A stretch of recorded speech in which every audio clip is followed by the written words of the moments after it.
already? Oh, Paimon still needs more sleep.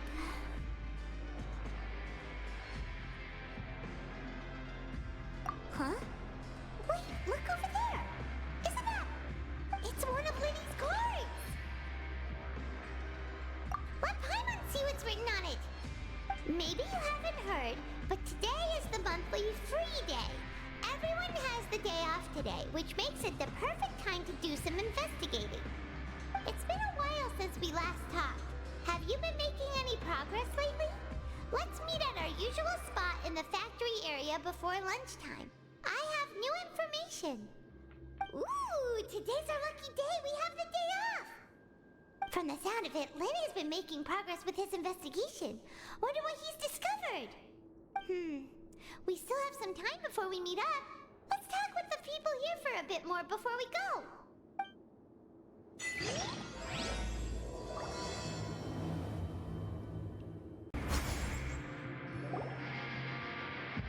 Hey, you over there? Yeah, you! Say, do you like playing card games? You know, like Genius Invocation TCG? You TCG players are like mint in the wild, literally sprouting up everywhere. Hey, come on now. What's wrong with finding fellow Invocation aficionados? Anyway, care to join me for a game? Alright. No pressure. But why would you be looking for people to play Genius Invocation in a place like this? Don't people usually come here to fight? Whether you're throwing down cards or throwing punches, it's all a competition, isn't it? It's all the same in my eyes. There are lots of card players here in the fortress. When I saw you, I immediately thought, hey, even outsiders from other nations play cards. So I came over to say hi. Sure. Great! Since you've been here longer than us, you need to flex your seniority a little bit, right? Maybe you could start by telling us newcomers some stories about this place. I thought you would have already heard everything by now. All right, then. Did you have anything specific in mind? Or do you want me to just pick a topic? Why don't you pick? We'll let you know if we've heard it already. All right. Have you heard any strange rumors since you've arrived? Then, did you know that there are some people who are always gossiping over in the corner? There are two guys who are always skulking around in the corners of corridors gossiping. The bigger guy is Quisto, and the skinny one is Laveroon. People call them the Bombshell Bros. I never really found their gossip very mind-blowing, and it's pretty much just the same stuff that I hear about when I'm at work every day. If you're interested, you can go talk with them. They tend to talk a lot of nonsense, but they aren't exactly bad. Good to know. Do you have anything else to tell us? Let me think. Sounds like you want to hear something a little more tantalizing. Oh, did you know that the Duke was also a convict in the fortress of Meripede before? Huh? Wait, are you serious? That's right. The Duke was an inmate just like you and me. Seems he was exiled here for committing some crime. Who knows how he ended up rising up to become the warden, though? To go from an ordinary inmate to becoming the manager of the whole place? I'm not gonna lie, I kinda respect that. A forbidden zone? Sounds like something that someone just made up. I've never heard of that. Where did you hear about it? It's just a rumor we've been hearing, but no worries if you've never heard of it. Do you have anything else you can tell us? Anything else? Not that I can think of, but I'll be sure to tell you anything interesting I hear next time. You'll have to play a game of Genius Invocation with me first, though.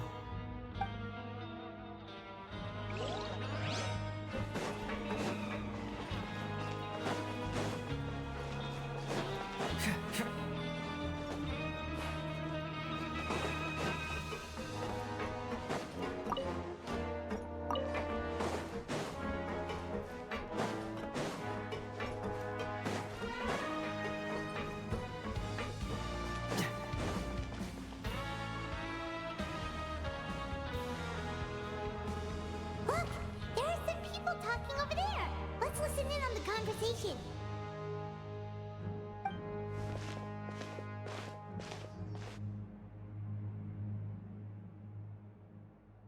If you ask me, those pompous parasites on the surface act like they're all a bunch of aristocrats.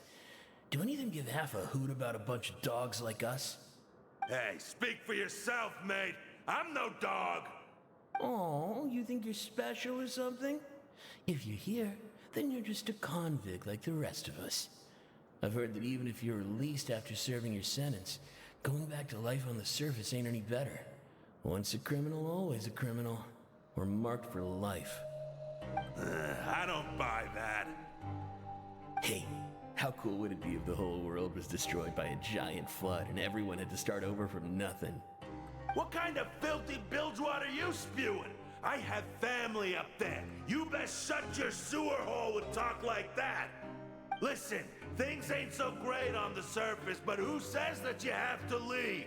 I've heard that you can still stay here and work even after you've served your sentence. Not bad if you ask me. Who wants to live in the ruddy overworld anyway? And what makes you think they'd want to hire someone like you? It's one of the great mysteries of the universe, how someone as useless as you is so confident. Whoa. Sounds like they're really unhappy about the overworld. Speaking of which, Paimon never heard anyone use the words overworld or underworld when we were living up there. Is that only something the inmates down here say? That's true.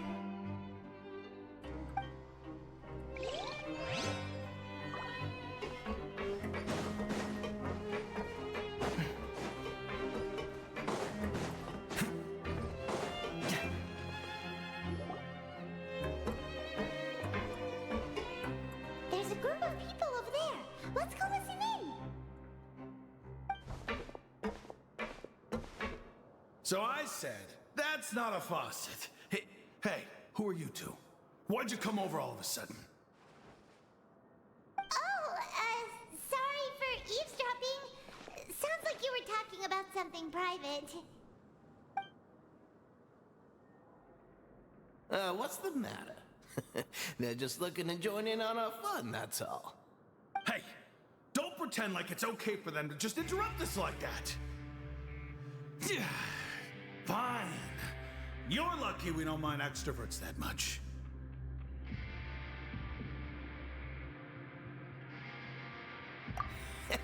You hear that, Quisto? What nice! Your expressions tell me you're looking to hear some juicy info, am I right? But before that, it just so happens that I know you two. Really? Are we that famous? You're kidding.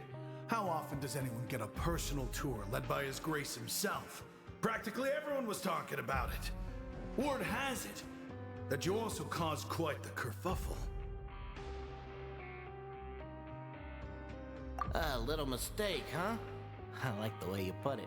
You see, people with a good attitude can join our group anytime, unlike some of the others here. Your group? I'm Quisto, and this is Lavaroon. People usually call us the Bombshell Bros, but don't worry, we're not playing with bombs or anything. It's just that our information is always so explosive, and we blow minds on the regular. So, you two really like to gossip? Whew, you sure know how to embellish. No, you don't get it. Knowing intelligence will make things better for you here. For example, knowing who's working with who has the latest rumors, who's not getting along. Wouldn't you like to know all that? Whoa, all this info's worth something, you know? You should prove you're worthy of it. I don't mind him. Quisto's always this way. Just play nice and say something to massage his ego. The welfare meals. Talk about the welfare meals. Right! That meal we had yesterday was super delicious. Paimon can still taste it whenever she closes her eyes. Is that so? To tell you the truth, I've been helping out with making those welfare meals. I've been working as a kitchen assistant for about a month and a half now. So you're the one who made those delicious steaks. Amazing. You could be a professional chef. You are correct. I am a true professional. In fact, I even went to culinary school. But enough about that. Since you like my cooking, I guess that means we share similar tastes. Listen carefully. This little bombshell will help you learn what's really going on here in the fortress.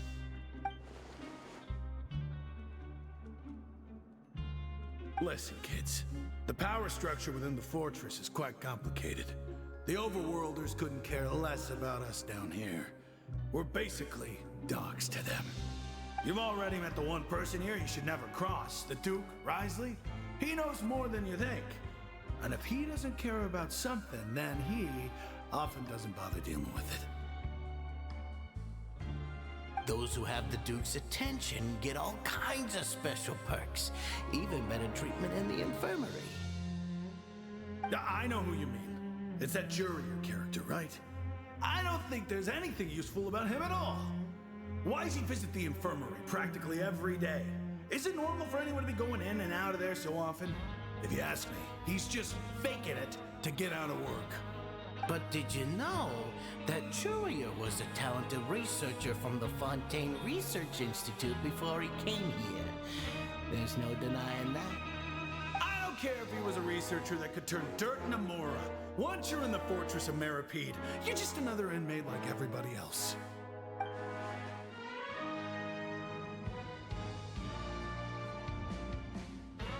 Speaking of which, the last time I saw him, he was passing by in the corridor with Lorvine.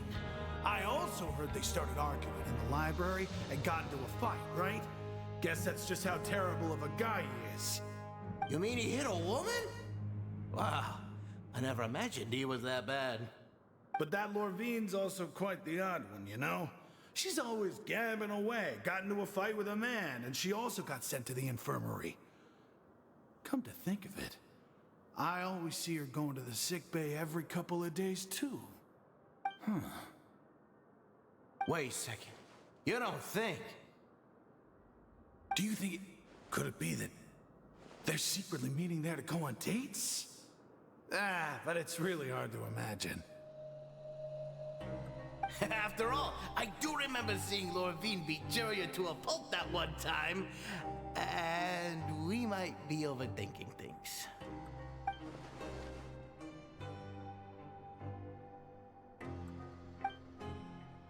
Okay, we've talked to just about everyone, and it's about time for us to go meet Linny. According to the card he left us, we should go meet him in the production zone.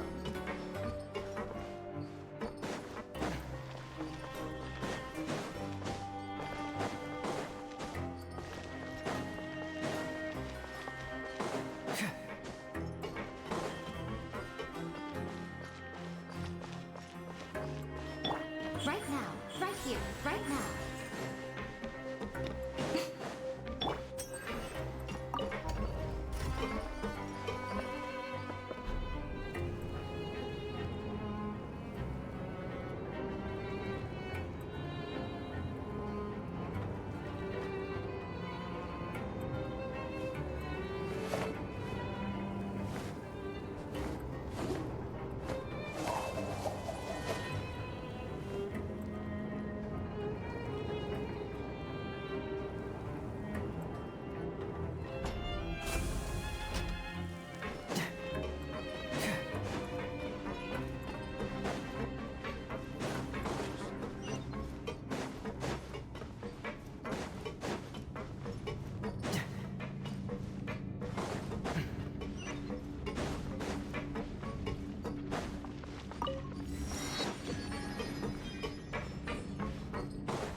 Huh?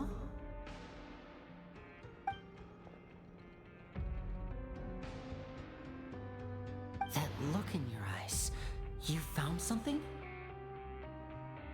Hey, this is no time to be modest. Just tell him we found a boatload of information. Oh, as expected of the legendary duo, you have my full and undivided attention. Huh. I'd have never guessed that myself. The rumors swirling about this place are unreliable after all, and Master Child probably went missing because he found a way out. He is a harbinger after all. I suppose he's much more resourceful than I initially gave him credit for. Unfortunately, this isn't enough for our final report to Father. We need to find out Master Child's exact whereabouts. Father told me that even though Master Child said he was just coming to Fontaine for a vacation, he actually had some personal reasons. His agenda might be linked to his disappearance. His escape route is already flooded, so we'll have to task someone with professional diving skills to chase after him. Well, when you put it that way, it's obvious that only Fremine would be up to the task. Bingo! Is he around? He's working today. Coming here as a group would have attracted too much attention. I'll talk to him about it later.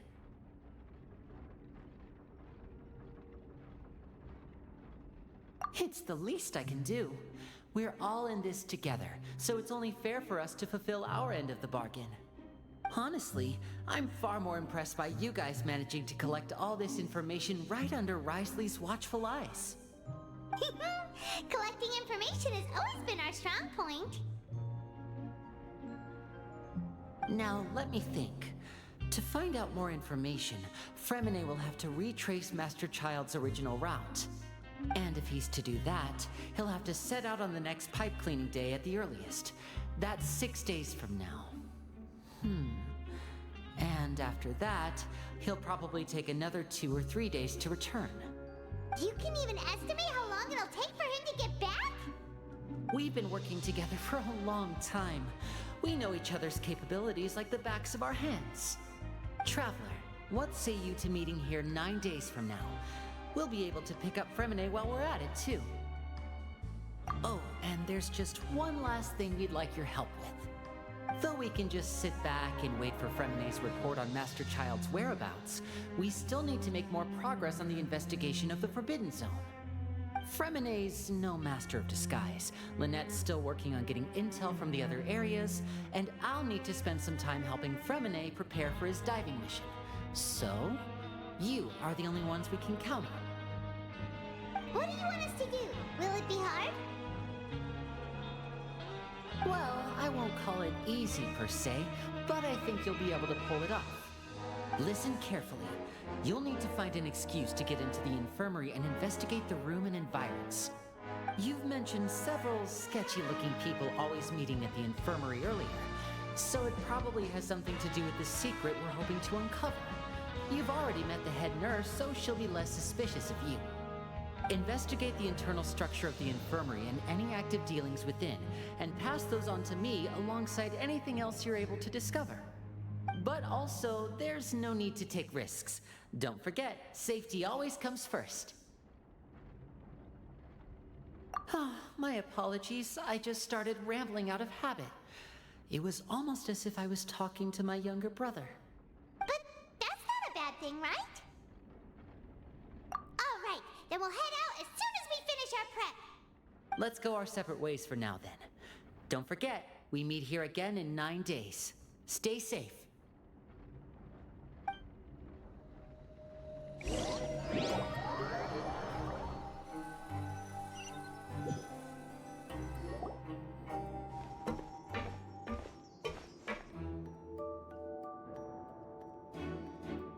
Hey, stay here for now. Paimon will take a peek.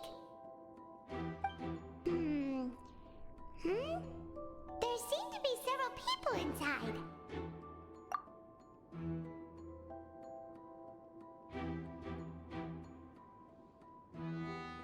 Right. I feel like this. It's not impossible. Oh,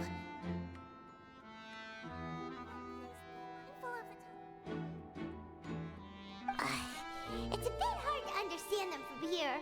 So, why don't we just try to talk to them in person? Let's go as soon as you're ready.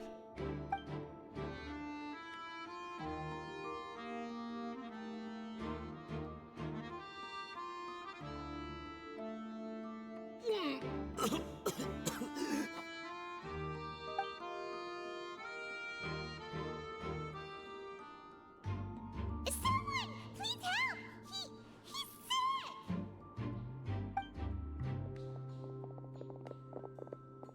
Whoa, are you okay? Oh my! What's wrong, little one? There's no need to panic. Take a deep breath before you begin. The traveler started complaining of a stomachache, and then nausea, and then collapsed onto the ground. Paimon doesn't know what to do. Freezing limbs, twitching fingers, and pale complexion. Could it be poison? Let me take a look. Please lie down over here. Don't worry, I'll get you to the bed safely. Here, hold on to my shoulder and walk slowly.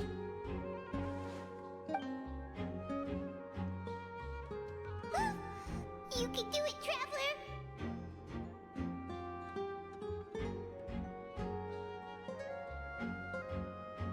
Don't apologize. You're sick after all. Now, please relax. I'm just going to do a preliminary checkup on you.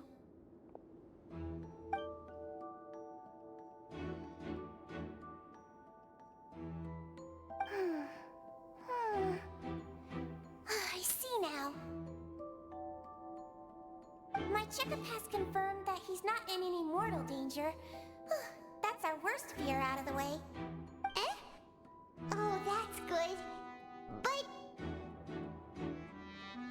I'll continue my diagnosis of the patient now. Please relax and take a deep breath.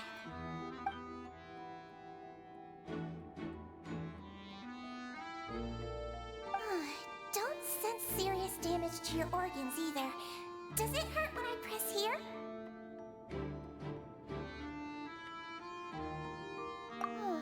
And here?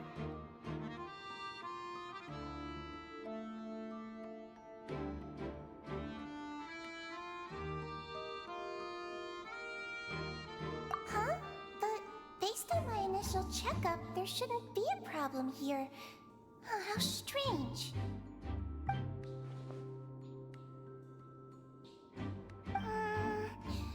What about here? Does this hurt?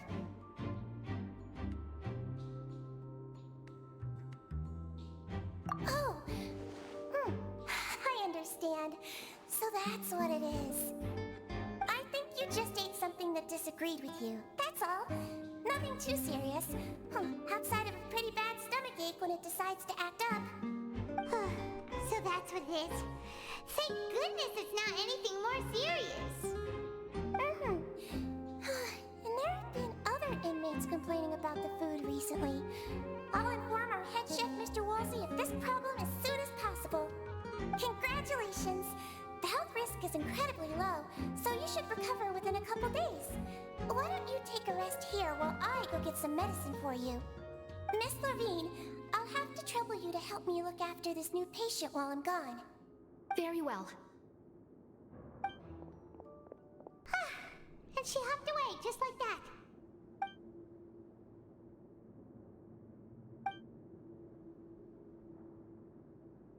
Hello. So how are you feeling now?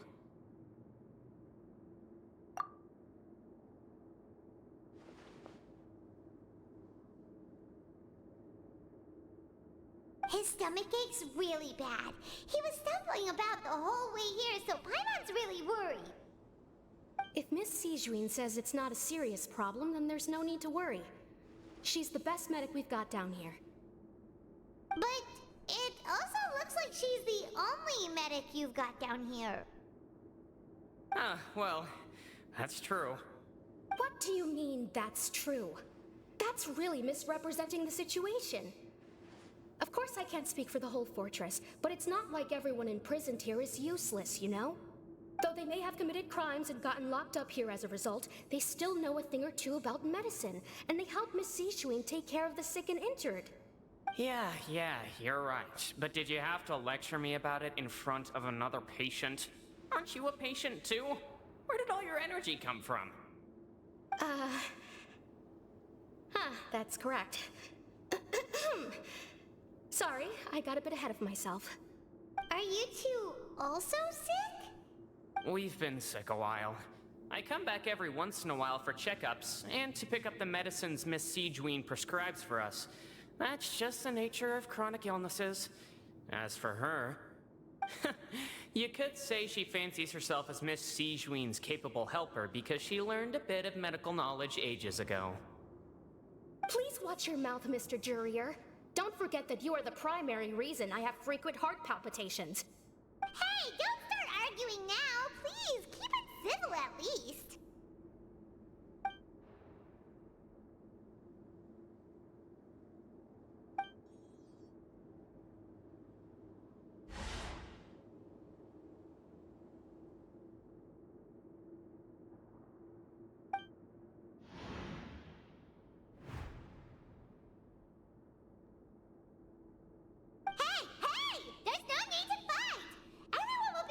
Someday, so there's no need to argue over silly things like this.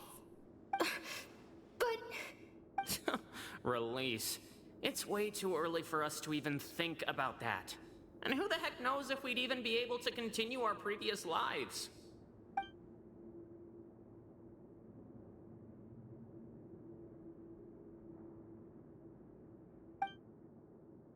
Please allow me to end this boring and useless conversation. Oh, and Mr. Jurier, I don't want to see your face here again anytime soon. And same to you, Miss Lorvine. Anyway, that was more than enough rest for me, so I'm going to get out of this excessively noisy place. See you later, everyone. He just slowly walked off like that? That's just what he's like. I'm sorry you had to see all of that. I'm Lorvine. And that's... well, his name is Jurier, but I hope you'll never have cause to remember his name. You really can't stand him, huh? I mean, can you blame me? Who would like someone who's as arrogant and obsessed with weird research topics as he is? But there's no need to keep dwelling on him. I'll accompany you two for a while. Miss Siegween should be back soon, and I'm sure you'll feel better as soon as you've had some of her medicine. No, it's nothing. I'm back! Did you rest like you promised? Thank you for getting our medicine, Miss Siegween. Did you all cooperate with your bed rest? I trust that nobody got up to walk around. Good. Here, this should be 2 days' worth of medicine for you. Take 1 pill now, and then continue your bed rest.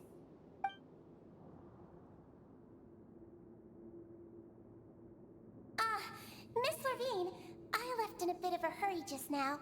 Do you still remember if we discussed the color of the pill that you should be taking today?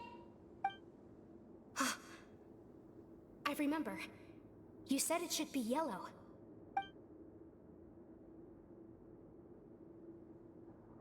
Yellow, huh?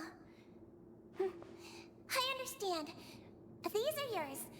Please, make sure to go to bed early after taking them tonight. You'll benefit from a good night's sleep. All right, then I'll also be on my way now. I hope you feel better soon, too.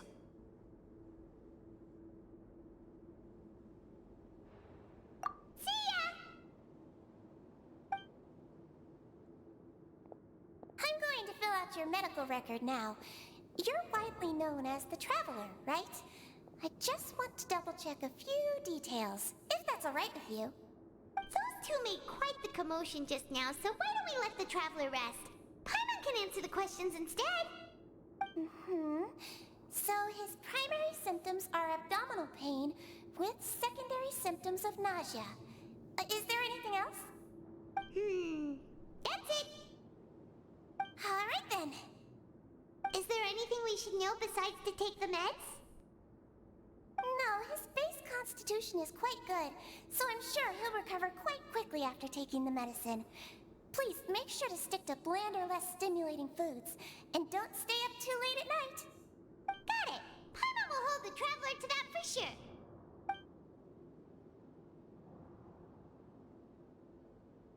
Oh, you're going to take a nap already? Okay then, you get some rest.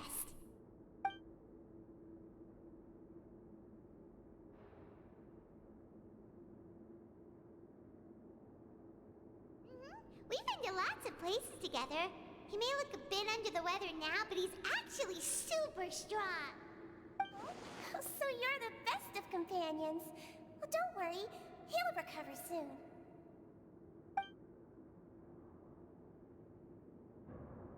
Ah, you're awake. How do you feel? You slept for a really long time, but we never left. Well, now you can go back without a worry in the world. Remember to take the meds regularly, and don't forget bland foods. Thank you, Miss Siegween.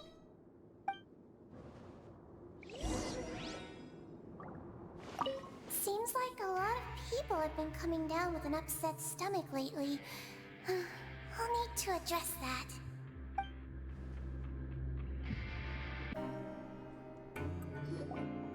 You really are something. To be able to fall asleep like that and even sleep talk the entire time, you scared Paimon half to death. No, but you kept mumbling things along the lines of, Pyron, don't take my grilled fish, and put down the Adeptus Temptation now. Paimon talked with Siegween the entire time you were asleep. She seems like she's just a sincere nurse, and Paimon didn't notice anything unusual in the room. Are you sure we're not going off track with the infirmary?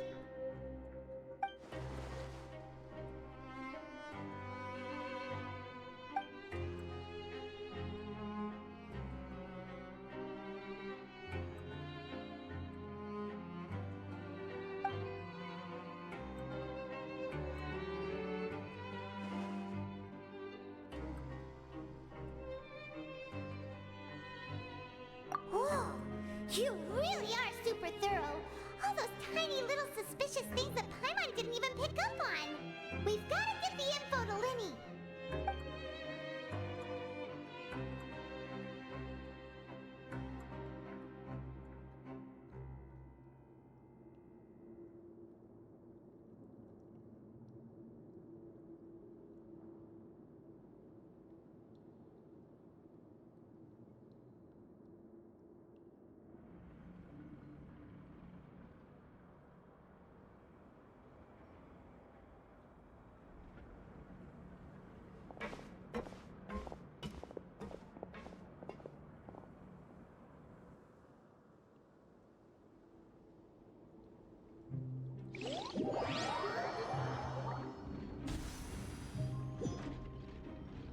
Today's the day! Let's go meet up with Linny! Surprise!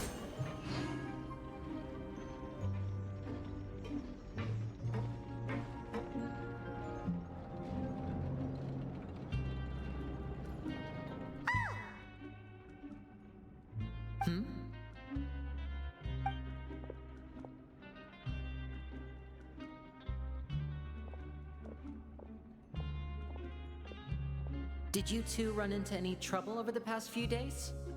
No, we just worked our shifts according to the schedule. Nothing weird happened. That's good. That means you didn't raise any suspicions when you infiltrated the infirmary. We've taken a look at the slip you've sent.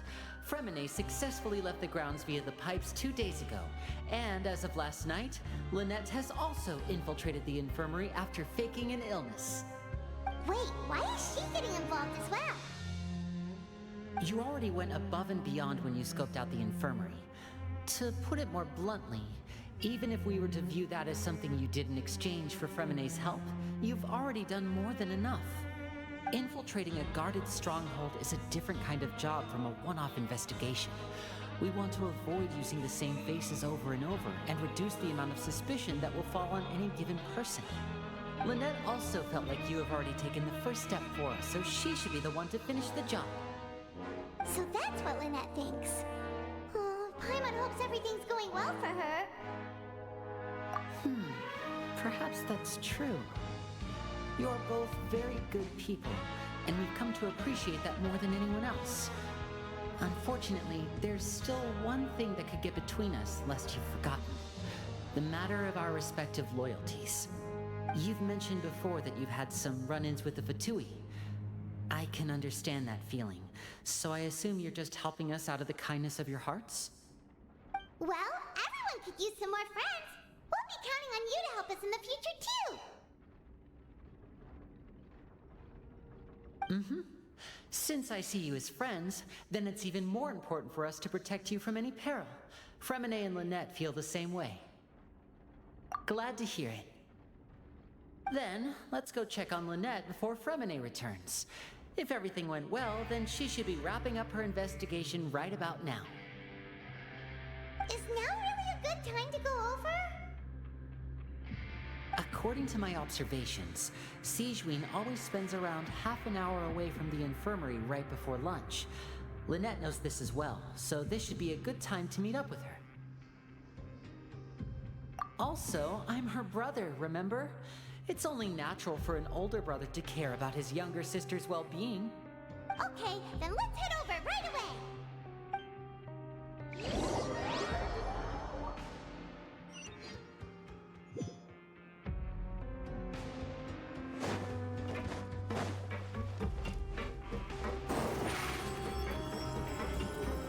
Over here.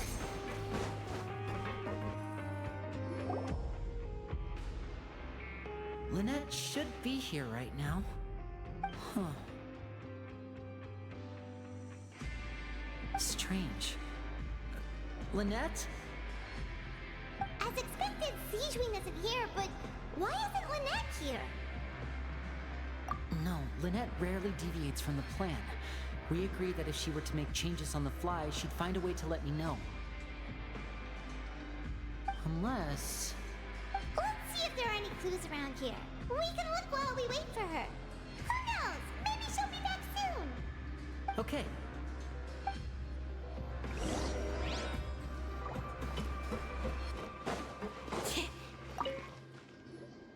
There are some books here and a few files.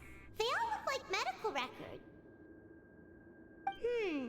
Advanced nursing, how to raise the spirit of your patients, a quick guide to the psychology of emotions, and the meaning of laughter. These sure are some interesting books. Who knew Sigewinne would be interested in these kinds of things? She even has books on understanding people's motivations and feelings. Seems quite normal to me. These are skills that would come in handy for a nurse from time to time.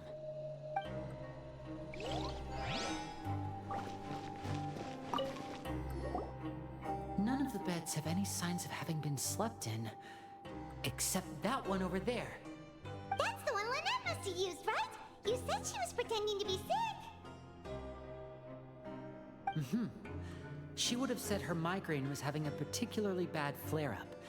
Generally speaking, the head nurse would then ask her to lie down and rest while she left to retrieve the medication. Which means either the head nurse didn't return the entire time from when Lynette lay down up until she left the bed, or the nurse intentionally left it this way.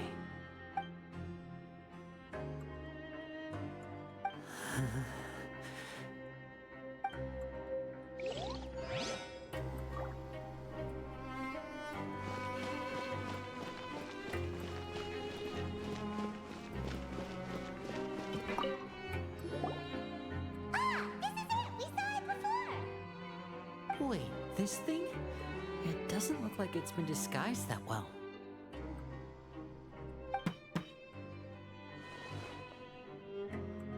The space behind it is empty. From its size, I don't think it's an entrance that is meant to be taken apart. There's probably a mechanism around here somewhere. Could Lynette have tried to get inside? But if that's the case, she would have contacted me for sure.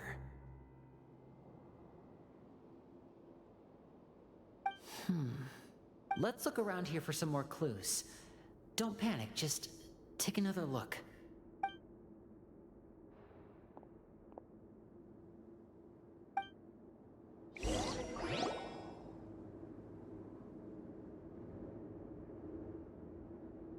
Hey,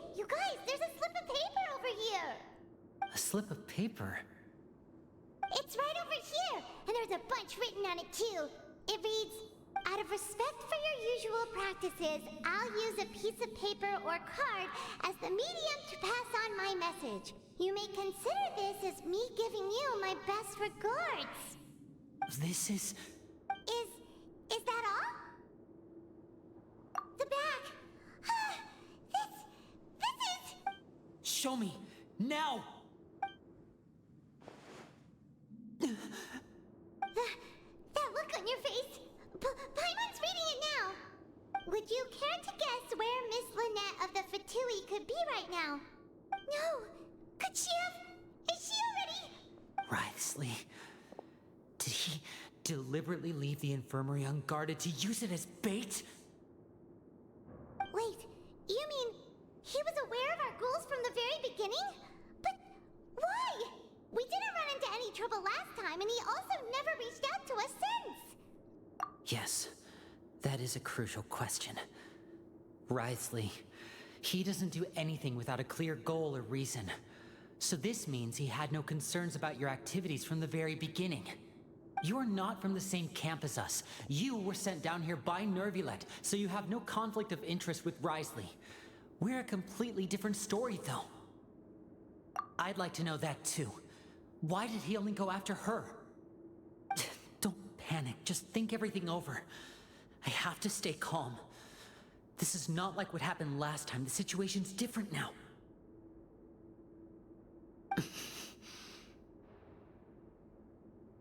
Wait, you're right. Wait, but that means...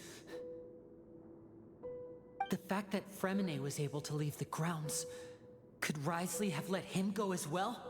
But what does he gain by letting Fremine leave like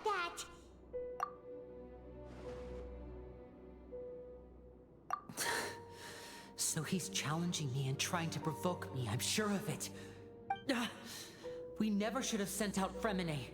We had to go through all that trouble to find an opening to sneak him around the guards and into the pipe, and we even thought luck was on our side.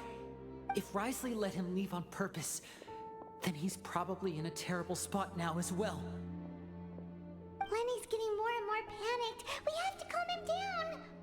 Don't be like this, Lenny. Fremine wouldn't have left if we hadn't told you about Child. That was our fault. No. I'm the leader of this operation, and I'm the one responsible for this team. I was the one who failed to protect them. I'll go talk to Wriothesley. Hey, don't be reckless! Traveler, please talk some sense into him! I simply cannot allow Lynette to be abducted again. I have to go. I'll find a way to get them back! He's rushed out the door! After him!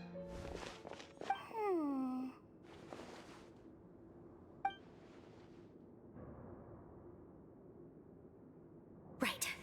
I feel like we still have some room to make changes on these details. It's not impossible, but it'll require extensive testing.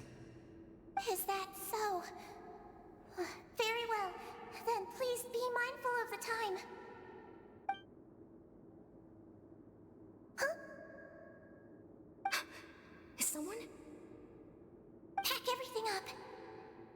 Whoever's outside is eavesdropping. They'll probably come in once we stop talking. Someone! Please help! He's sick! Whoa! Are you okay? These two. As expected, they've already found this place. Oh, they are quite sharp. What a delightful turn of events. I like smart people, but I also like playing dumb. I like the feeling of being trusted. Oh my! What's wrong, little one? There's no need to panic.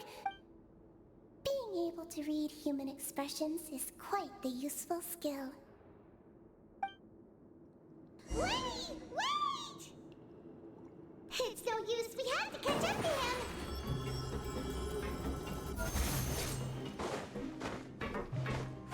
He's already out of sight! How is he so fast? Let's go head him off at Wriothesley's office!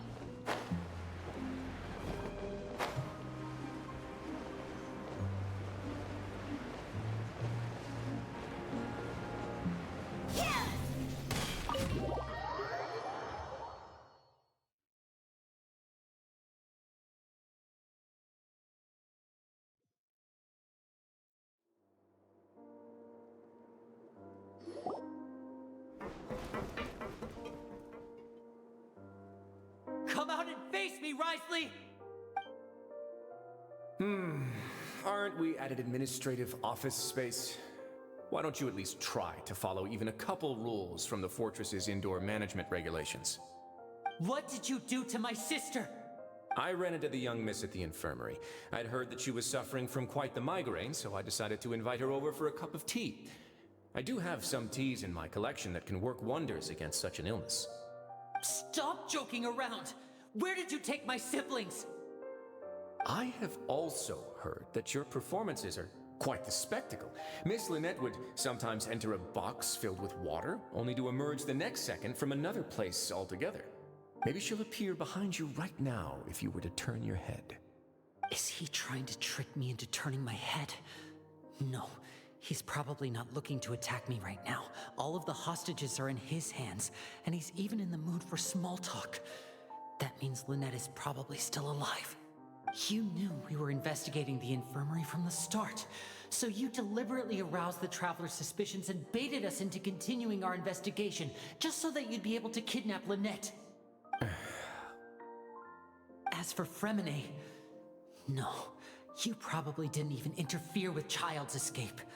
You let him go, so you could purge the Fatui members that we had planted into your ranks. There was no need to do so. The Fortress of Meripede is a pretty pleasant place. Most people enjoy their lives here. The only ones who act differently are those with personal agendas.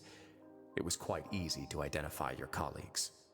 You removed our original members and spread the news of Child's escape so Father would assign our team to come down and investigate.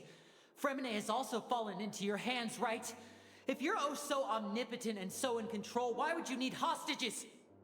One correction.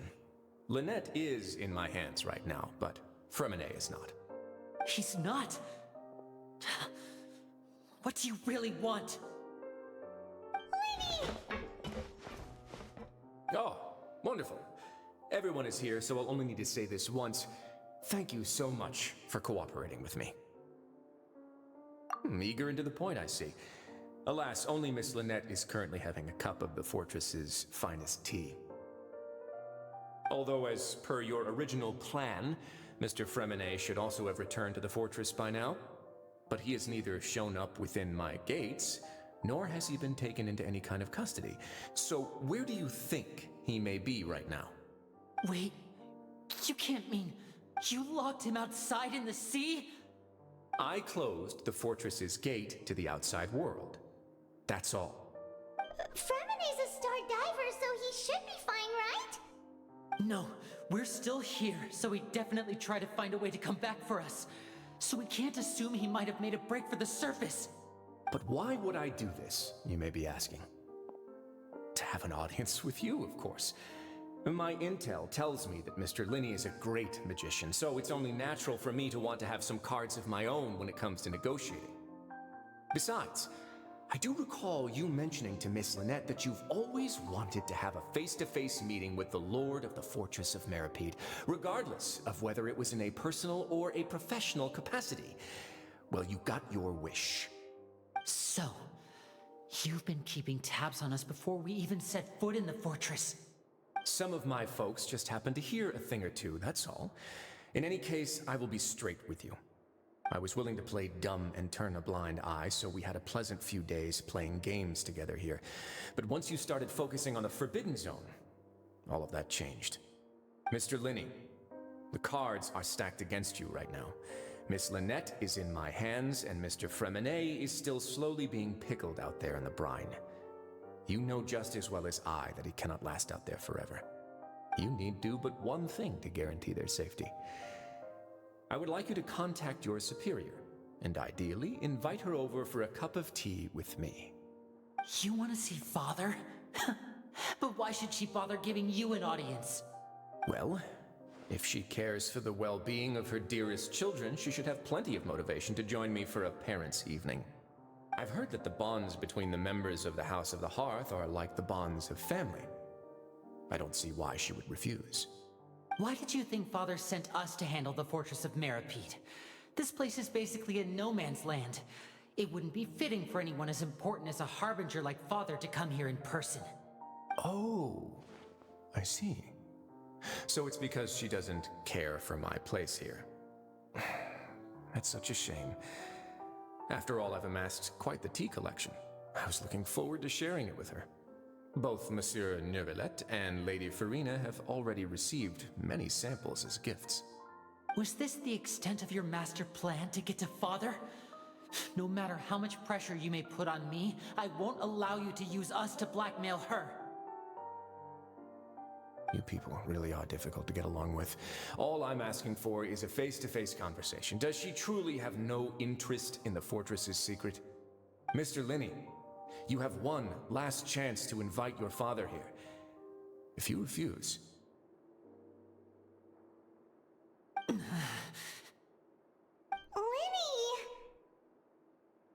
Instead of asking why I'm doing this, why don't you try to see things from my perspective for a second? From the very beginning, the Fatui has been actively infiltrating my fortress. I gave you a warning by cutting off the first few operatives I found, but that only caused you to double down. Had you given up on the fortress then and there, I'd have no reason to want to talk. Mr. Fremenet left the fortress on his own, and Miss Lynette tried to pry out my secrets right in front of me. No matter how you look at it, the responsibility for this falls on you. I shouldn't ask Father to do anything because of us. 6, 5... Wait, 2, 1. Time's up. It really is a shame, Mr. Linney. Risley! Negotiations have broken down. Please leave, ladies and gentlemen. It's time for my afternoon tea. Yeah, listen to the Traveler. If you can't talk to Linny, can you at least talk to us? You do realize that I'm only letting you go because of Neuvillette, yes? You're here helping him out, and I've already done my best to stay out of your way. But that doesn't mean you can just do whatever you want. The fortress may be small and remote, but it still has its own set of laws. Then how about this? Those who are capable deserve respect. You've spent quite some time investigating my home turf by now, so why don't you tell me a thing or two about what you found, I'll ask you 3 questions. Answer all of them correctly, and I'll agree to your request. Question 1. Regarding the hidden rules of the production zone, what is the truth behind the one about not being allowed to work for 3 days in a row?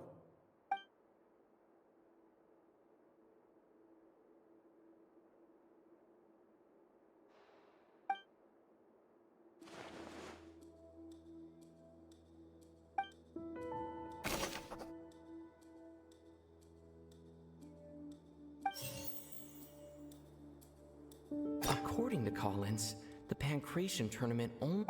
The research notes said that the Melazine race perceives the world very differently from... Fanta's internal reports suggest that they're starting a new trial of an unnamed and unpackaged product. We often see Miss Siegewien. The Fanta promoter has been...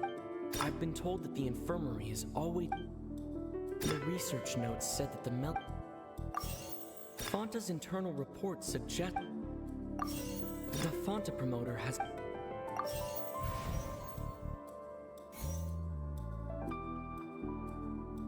According to Collins, the Fanta promoter has been... We often see Miss... The research notes said...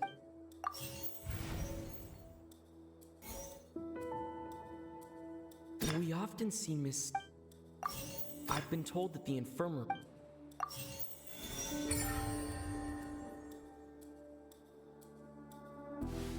So that's what's going on. Paimon understands it now.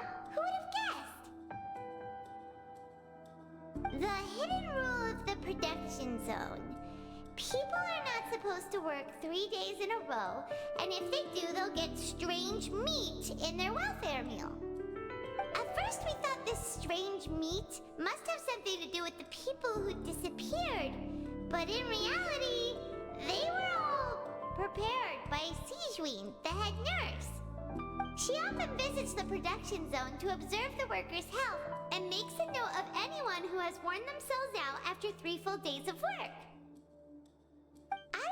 sense of duty as the head nurse, as well as her genuine concern for the workers' health, Ziegler visits the cafeteria right before lunch and cooks an extra dish for those who can use the stamina boost. Ziegler has only the best intentions with her surprise gift and doesn't want anyone to find out about what she does. However, unfortunately, Melusines as a race perceive the world differently from humans, and their sense of aesthetics is even more alien to us.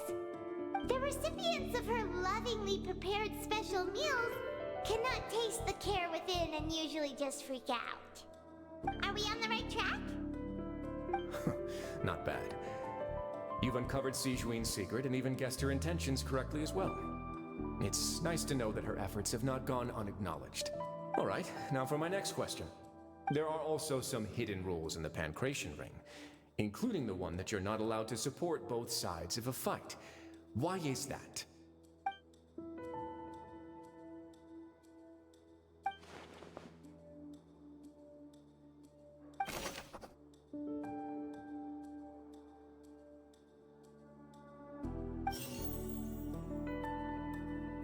The Fonta promoter has...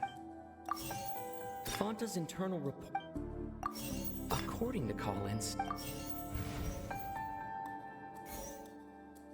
According to Collins, the research notes said...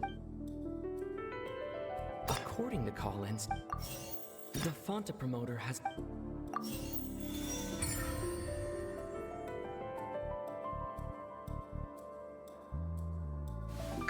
Paimon gets this rule too now, so there really was nothing to be afraid of.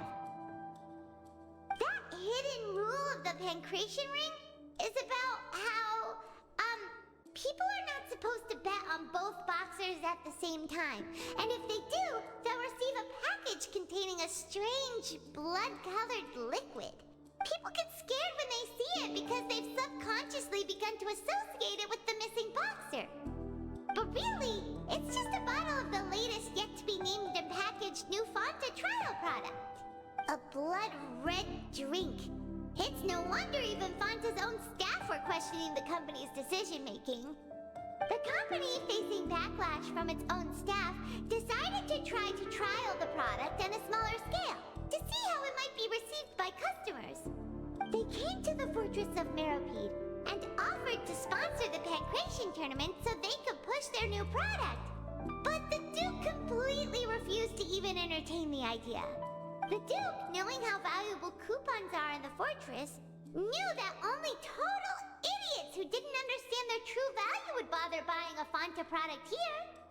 And so, only those who proved their stupidity by being dumb enough to bet on two opposing sides of the same match were selected to receive the drinks. I acknowledge the effort you've put into bringing the truth of this mystery to light. Although, based on your description, that Fonta promoter is a bit too careless with his words, I may just reconsider my collaboration with the company. All right, and here's the final question. What's the secret behind our head nurse and all of her patients in the infirmary? Stop your cruel and pointless games, Risley! You know that we haven't finished our investigation, so there's no way we can answer the last question! The thought of sparing Lynette and Fremine never even crossed your mind! You'll pay for this! Lenny, are you alright? Oh, close one. I owe you, Ziegler. That was a fantastic shot. It was nothing, Your Grace. Ziegler? Though this gun may look like a toy, it's actually fully functional, as I just demonstrated.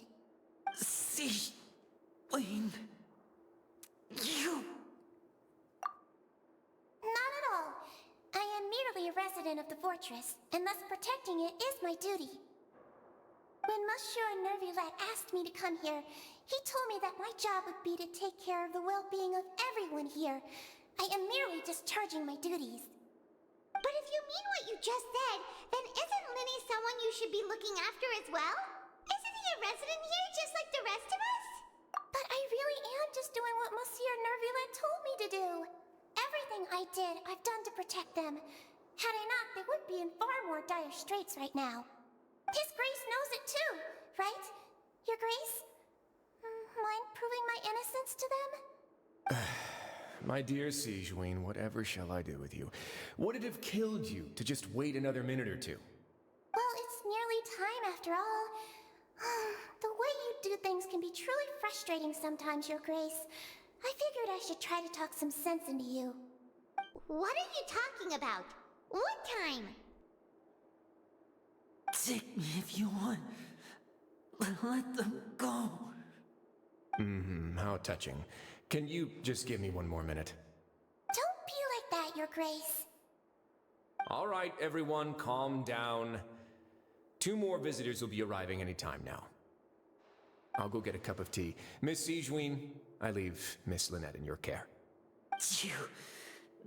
What are you doing? I believe I hear footsteps.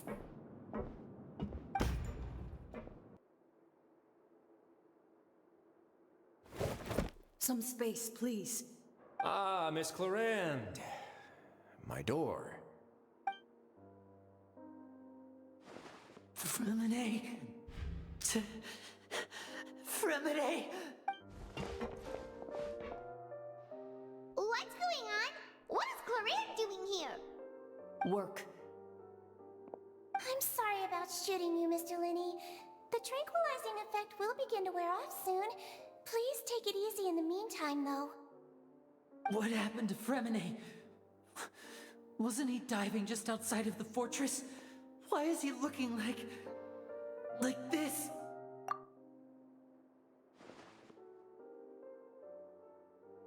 A flushed face, an accelerated pulse. He must have consumed primordial seawater. What did you say? Please, make some space. I'll need to give Mr. Fremine a more thorough checkup. Your Grace, I'll leave the rest to you. I'll talk to Clarande while you get Fremine to where he needs to be. Everything else can wait.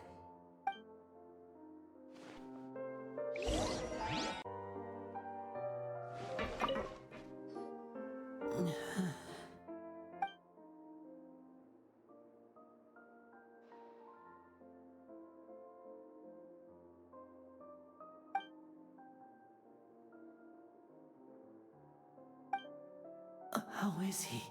These symptoms are probably caused by an acute ingestion of a large amount of primordial seawater. Still, his condition is not critical. Of course, it would be best if he stayed for further observation.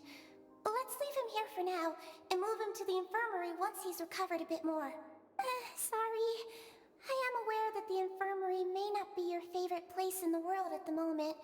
We do only have a single clinic in the fortress, however. Why would he ingest a large amount of primordial seawater after leaving the fortress? How could that possibly happen? Please, look after Mr. Fremine for the moment. I'll go fetch some medicine and a respirator. Oh, I'll bring Miss Lynette back with me. Where is she? How is she right now? Oh, she just took a nap in an empty room after I tranquilized her.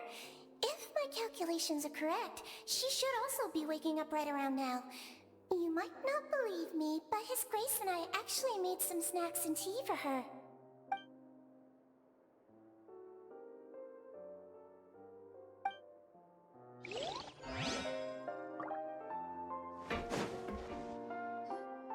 What's that look on your face? I thought I made good time on the way back. Oh, I'm just admiring your punctuality. Had you arrived just a few minutes later, Siegeween may have been forced to shoot Mr. Linney again. How's the situation out there?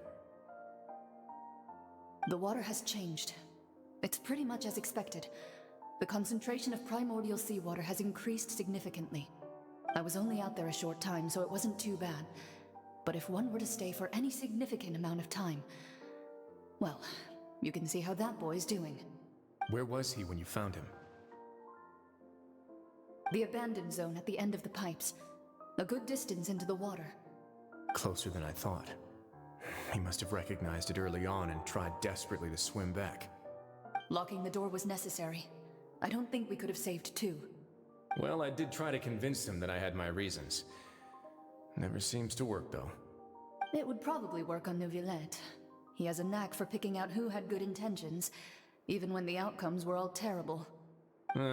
It's a bad sign if you're having to plead your case to Neuvillette. Want some tea?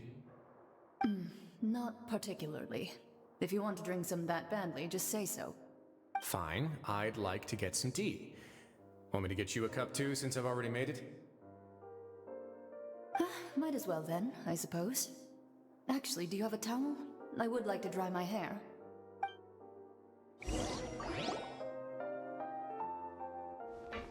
Linny, are you okay? I'll be fine. They're all here now. Don't worry about me. Are you sure? You don't look alright. My hands and feet are still a bit weak, but that's probably just the residual effects of the tranquilizer shot. I'm back, everyone. Lenny! Oh, Traveler, Paimon, you're here too. Fremine? Is he... He'll be fine. But for now, please help me lift him up.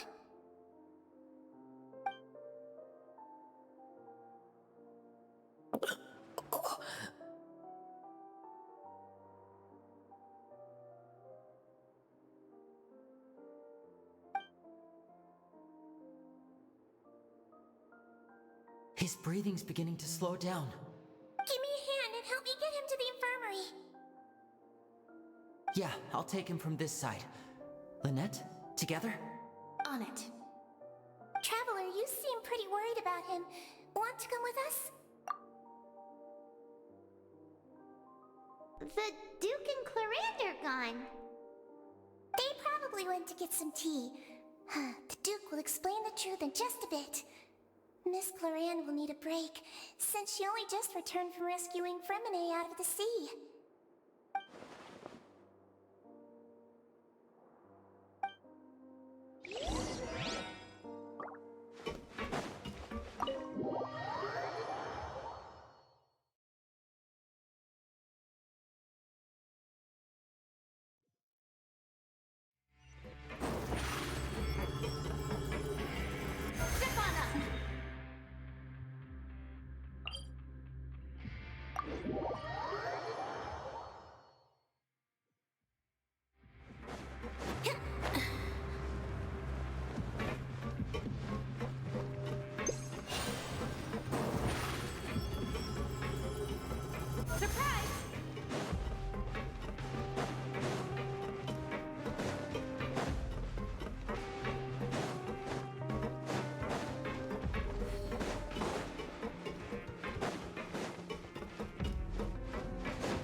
He's awake. Fremine, how do you feel? Lenny... Lynette... We're all here. Where... am I? The infirmary, at the Fortress of Meripede, Mr. Fremine, and you are no longer in any danger. How do you feel? Don't push yourself if you're not feeling up to it. Traveler... Paimon... It's been so long. The sea! There's something wrong with the seawater. Shh, it's okay. We can talk about it after you've recovered. No, listen to me. This is really serious. There's primordial seawater mixed into the regular seawater. I don't know why it's there, but no one should touch it. Pipes... Right, the pipes. It's all coming back to me now.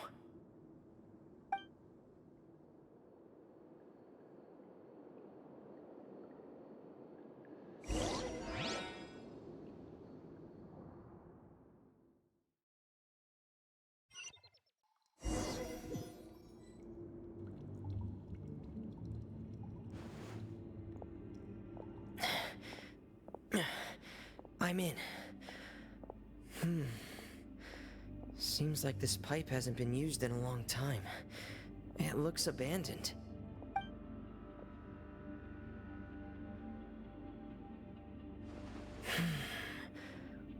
could Master Child be?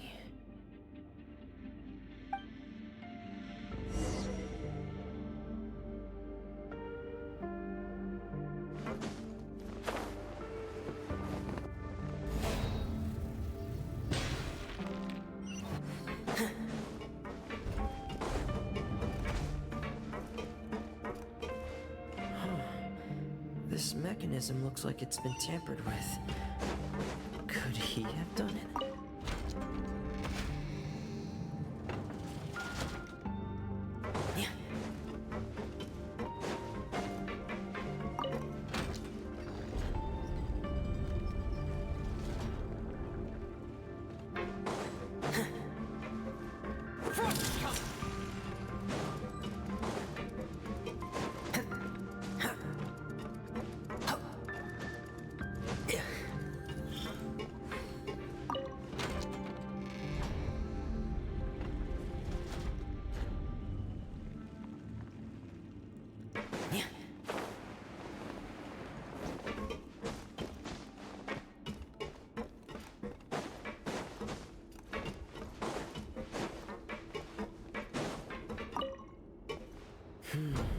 It's getting stuck on something. Seems like I'll have to avoid those obstacles while I turn it.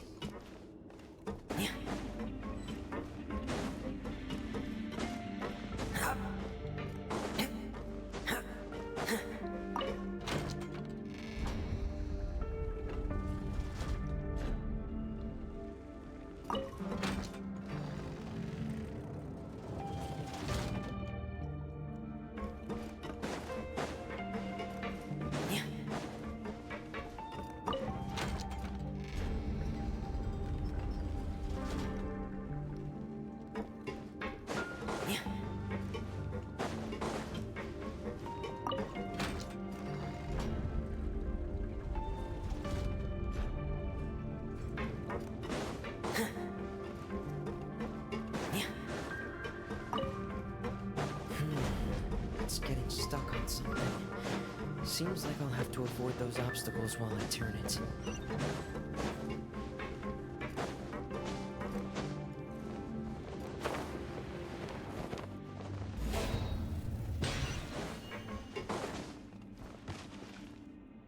This is where the water starts. Okay. Master Child probably dived into the water. I'll go take a look as well.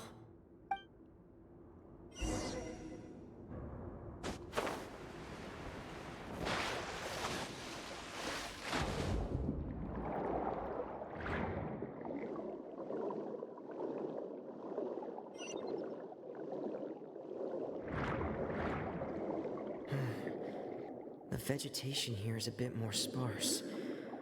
These traces aren't natural. A person must have left them, and recently. I should be going. There are traces here too. I need to keep going. The traces are gone, but I don't see where he could have gone from here. Wait, what the? My heart is racing, and it's getting harder and harder to breathe. What's going on? No good. I have to get back. They still don't know anything about what's going on. If I turn back right now, I should still be able to make it.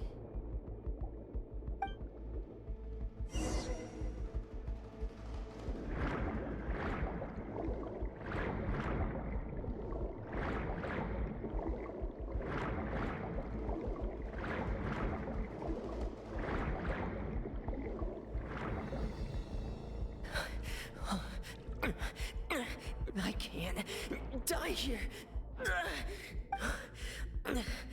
This is bad. I'm feeling worse and worse, and I'm still underwater. I have to push on.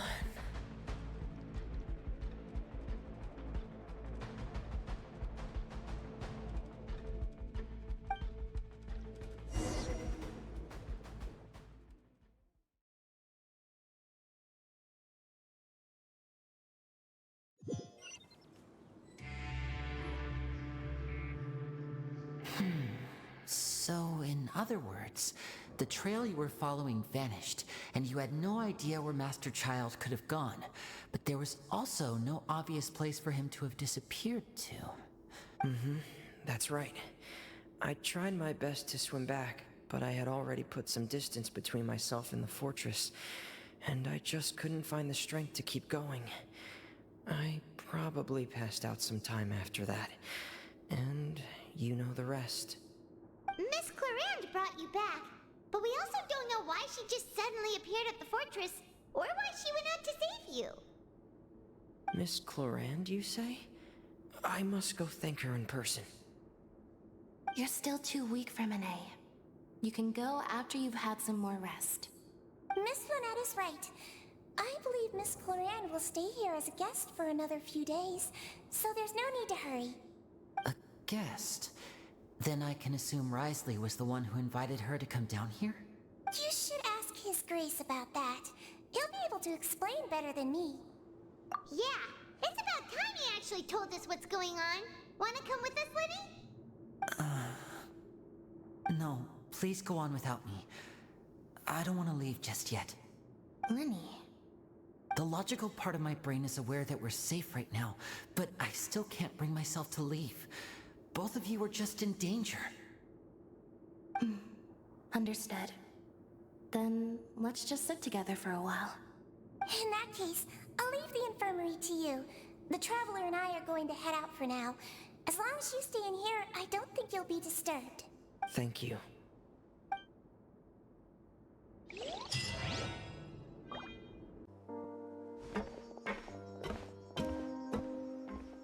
Excuse me? I take it Mr. Fremonet's condition has stabilized? Of course. I wouldn't have left the infirmary otherwise. I've been expecting those two, but might I inquire as to the purpose of your visit, Miss Siegween? I wanted to check up on Miss Clarande. How are you feeling? Mostly fine, I think.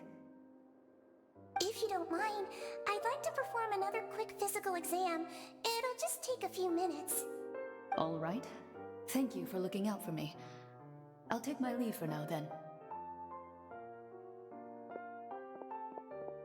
Well, want to explain yourself, Risley? Of course, but I'm not partial to the word choice of explain. How about enlighten? Where should I begin?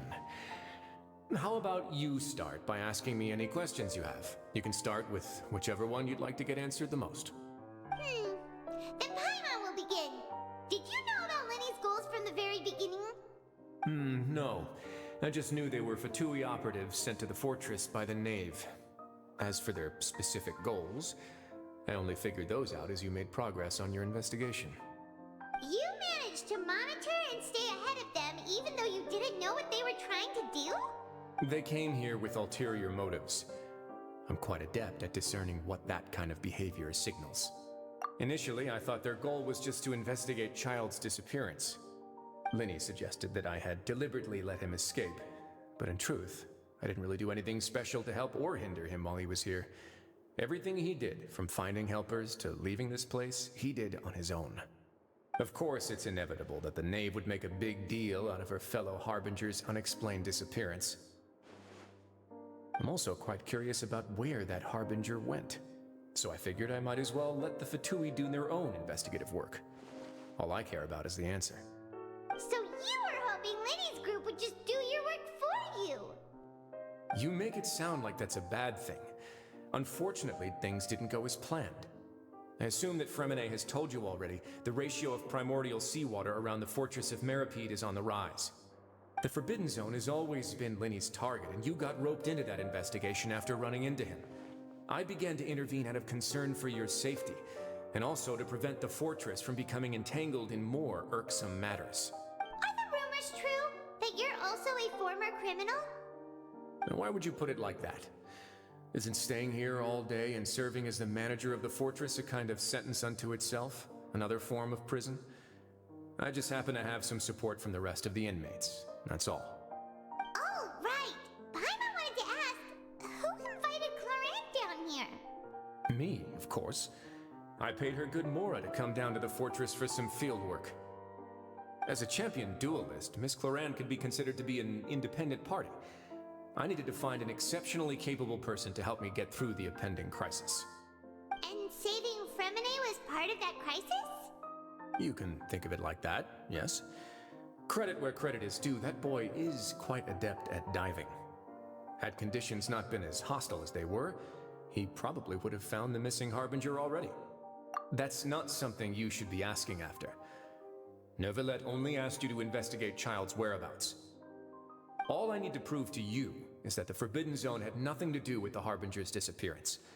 That should be clear now that you've spoken to Fremine. But we've already uncovered that there's something wrong with the infirmary, and we've answered a bunch of questions that you threw at us. Isn't it about time that you answer our last question in return? You make a compelling case. Do you really want to know the answer that badly? Yeah, Paimon really wants to know. Even if the truth may not be pleasant? Follow me.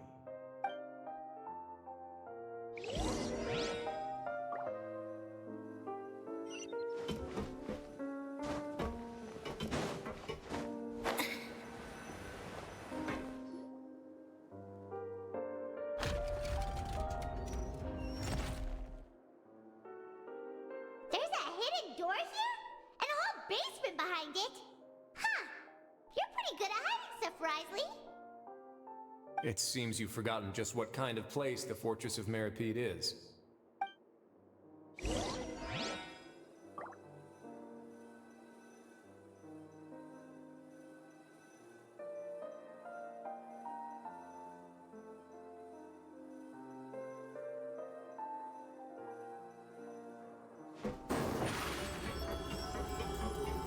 Over here. Stand on the central plate. Wait, is there a secret mechanism or... Whoa!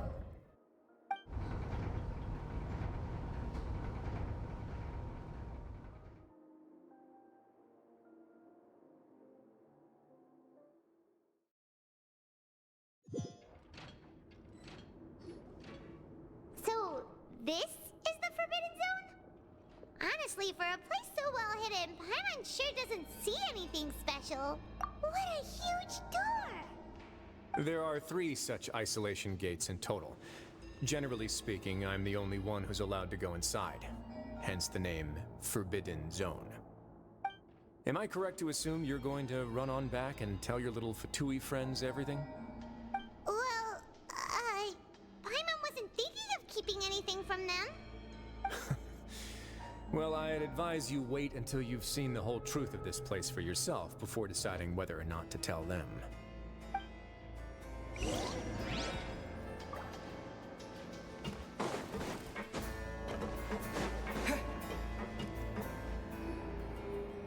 Huh, so there's a switch on the side. Stand back.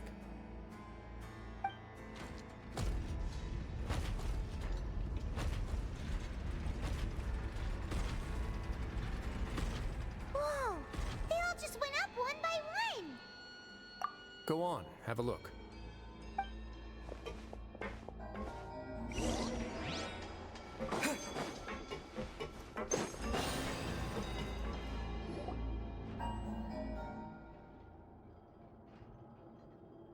I've been interested in what lies beyond that gate ever since I assumed leadership of the Fortress of Meripede. Of course, it would be unwise to recklessly open it, but it'd also be risky and negligent to simply ignore any potential danger that could be behind it. The readings on that dashboard have not budged since the day when I first laid eyes on this place. But over the past year, the needle has crept upwards from its original position, likely because some parameter it's been tracking has changed, if only infinitesimally. Normally, I would have ignored it, but I happened to have some free time when I noticed it, so I investigated.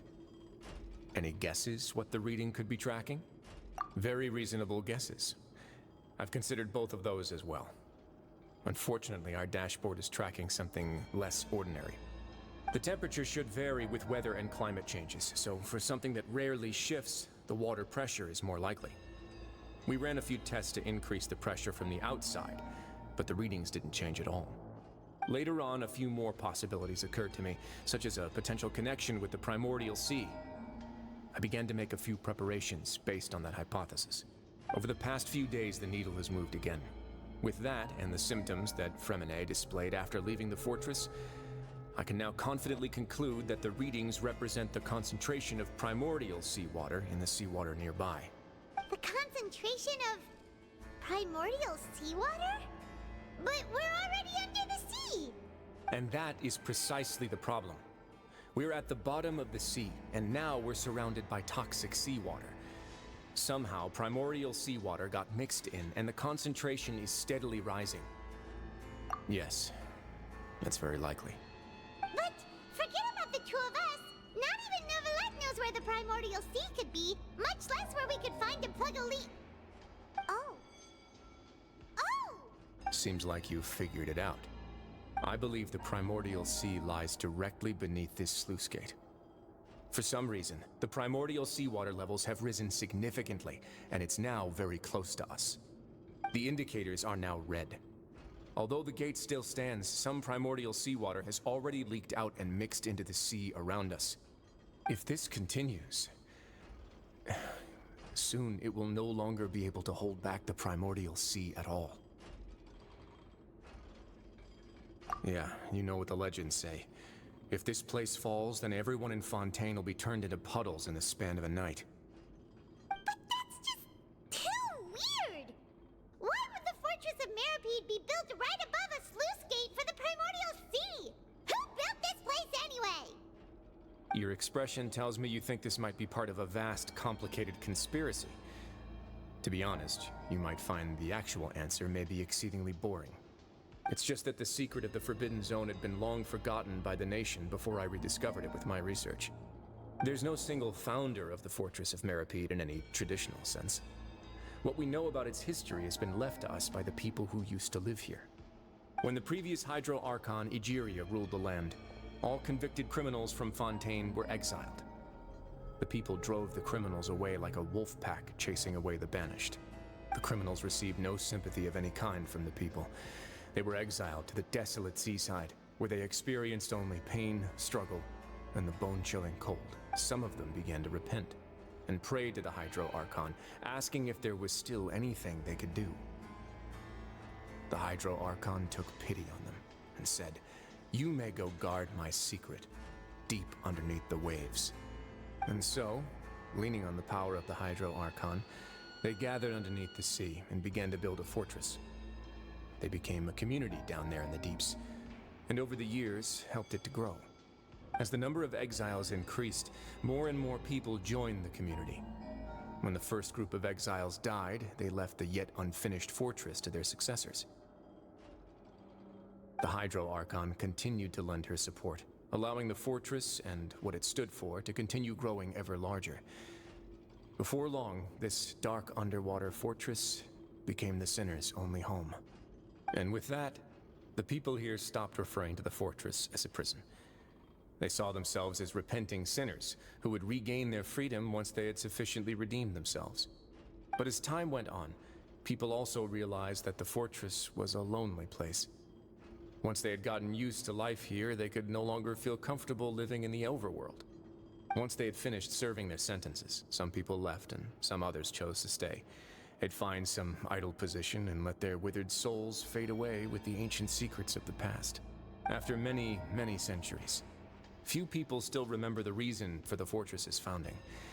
Now they just see it as an integral pillar of Fontainian society, as the place where criminals deserve to be sent. Now and again, researchers manage to break one law or another and live out their days in the fortress. I learned all this from an elderly historian. Everyone else just thought he'd made it all up. But now you know every part of that history is true. Indeed. It's just as the prophecy says. If this gate fails, then everyone will be dissolved into the sea.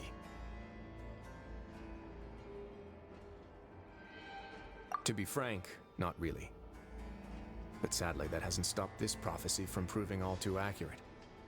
Prophecies are troublesome things. Just hearing one will create the first wave of panic.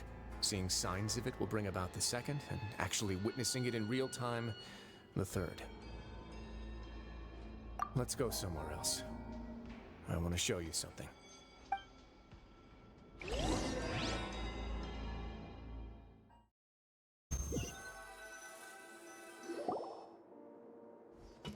this is it. Your Grace, perfect timing. The results from our last round of experiments have... Wait, Jurier, he's not alone! Huh? Lorvine and Jurier? No need to panic, you two. I've already told them about our plan. What? After you warned us not to tell a single soul about any of this? I'm skeptical as well. Are you sure they are trustworthy? The results speak for themselves, don't they? These two may already know more than you could ever imagine. All right then, if Your Grace insists. They seem harmless enough, so I'll trust them for now. Well, how about some reintroductions? This is Jurier, one of the highest-ranked researchers from the Fontaine Research Institute. He used to work under Edwin. I trust that you've heard of Edwin? Good. Saves me a bit of time explaining. Edwin's main areas of research were archeum and gravimeters. As his assistant, Jurier is quite familiar with them as well. I hired him to be my technical consultant. You want to blow up the Fortress of Merripy? Ah, what a lovely idea. I'm already imagining it in my head. Gotta admit, I'm tempted as well. Guys, focus! Focus! That taskmaster over there is Miss Lorvine, and is also one of my technical consultants. While Jurier used to be Edwin's assistant, she used to be Jurier's assistant. Ooh, are they together? See, everyone keeps asking this question. Are you too sure you're not a couple and just using your work as a convenient cover? Your Grace, I am not in a relationship with this man. If I dated her, I'd officially be madder than Edwin. Jeez, forget I said anything then. Follow me. Whoa, there's another door that goes right up. Your constant amazement makes it seem like the fortress can do anything. But Paimon really thinks everything's super cool. Well, let's spice it up a bit. And here you go.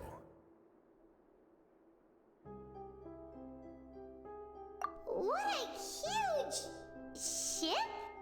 This is also a production zone that Paimon's never seen before. What's going on? How much do you know about Fontainian history? Not much at all. Well, then maybe you haven't heard the story of ancient Lemuria. To give you a quick rundown, Fontaine used to be ruled by the Lemurian dynasty.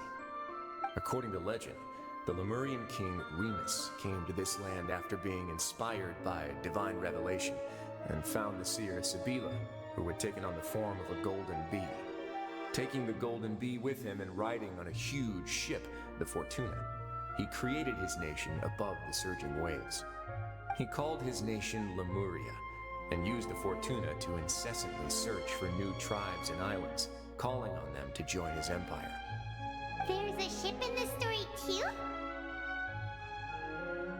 Where there's water, there'll be ships. People believe that hope can always be found at the end of a voyage. Do you believe that too? To a point, I think. As you've already seen, I have a whole factory's worth of labor, materials, and technology at my disposal. Certainly can't hurt to give it a try. So the moment I began to speculate that the Primordial Sea might lie underneath the gate, I also began this project. Were you inspired by the legendary Fortuna? Maybe. Fontainians need something to hold on to cope with the impending disaster. Were the workers to find out the truth behind this ship, riots would destroy the fortress faster than any catastrophe. As the fortress's administrator, I'd never make such a reckless call. Alright, that's enough talking for now. I'll need another 3 cups of tea to soothe my throat. Do you have any other questions? Seems like you're good. Come on, I'll take you back.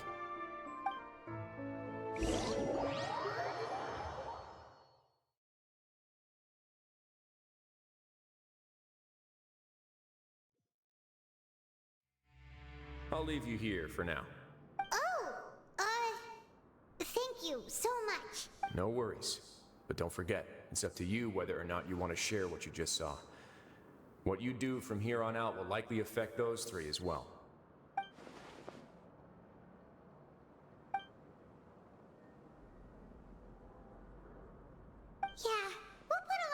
onto it for sure.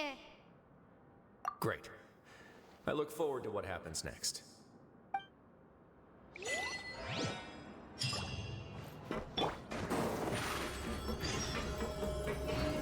on up!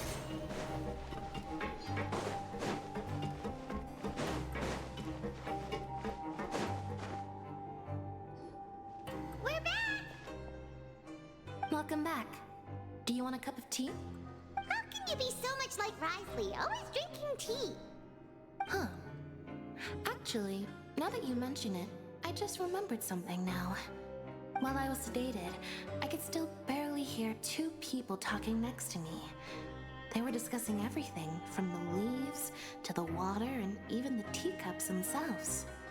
Must have been Risley and Ziegler. Yeah, I heard one male voice and one female, so it should have been the two of them. They really were just talking about brewing tea. I really can't make sense of this place. So, Traveler, Paimon, were you able to learn anything from Risley? Yeah, he explained everything. Very well. Then, would you mind checking your answers against my speculations? Yeah, I took the time to rest, so I'm feeling a lot more relaxed now. Nobody else is around, and Miss Ziegler is also busy with something or other, so let's just talk here.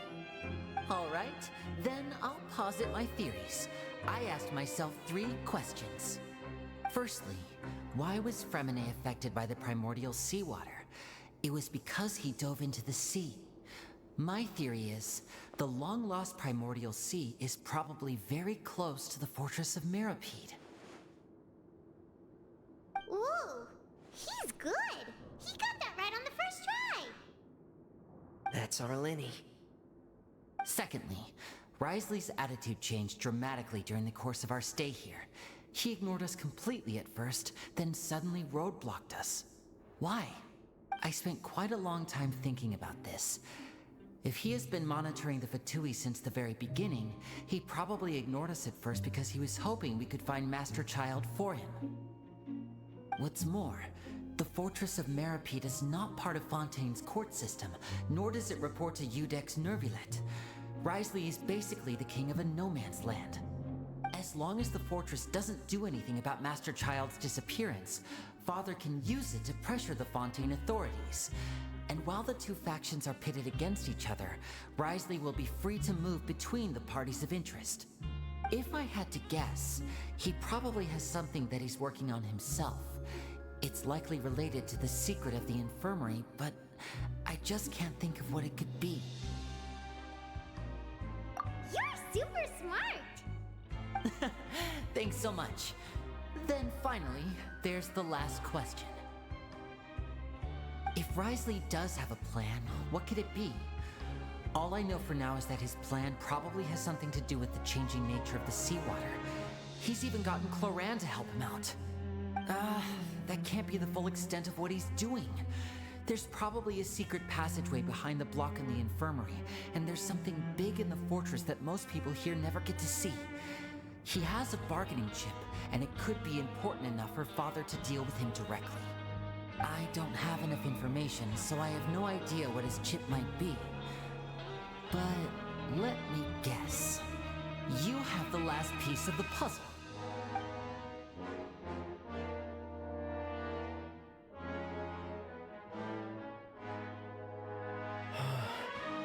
I can't believe it. The sea will engulf everyone. Just like the prophecy said. Could Risley have wanted to meet Father to figure out a way to deal with this crisis? If you remember, I once mentioned that Father sees the House of the Hearth as her base of operations, and she truly wants to resolve the crisis. But how could Risley have known that? Or perhaps he didn't know, and just wanted to bring Father over to his side? Which could be why he said he just wanted to negotiate. Yeah, that makes sense to me. I understand your concerns as well, Traveler. I'll figure out a way to pass this on to our father. No matter what, we're on your side. The two of you have already aided us far too much. We probably wouldn't be standing here right now if not for you. If you ever need anything else going forward, please come to the House of the Hearth at any time. Though you may not share the sentiment, after all that we've gone through together, the three of us basically see you as family now. You have my gratitude. Thank you for protecting Linny when it really mattered. And thank you for sharing the secrets of the fortress with us. We didn't think you were going to do it. Why are you being so formal all of a sudden? Given your strength, you might not need our help at all. But if you are ever in danger, we will try our best to protect you. Aww, the sound of that makes Paimon feel all warm and safe inside.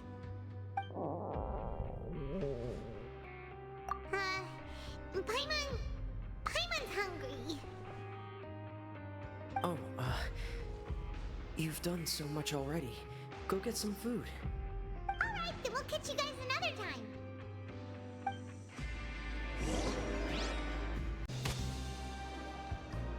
It's time for dinner. Welfare meals now being served at the coupon cafeteria. Come on, let's go pick up ours as well. Traveler Paimon! Over here! Are you here for dinner too, Miss Ziegler? Uh-huh. And I'm taking the opportunity to prepare Miss Cloran's dinner as well. Huh. You're right. She's actually sitting in the fortress cafeteria. What would you like to eat? Yep, you can. I've already talked to our chef, Mr. Woolsey. It's all on me today, so you can get whatever you'd like. Me too! Don't forget Paimon! No problem. Just leave it to me.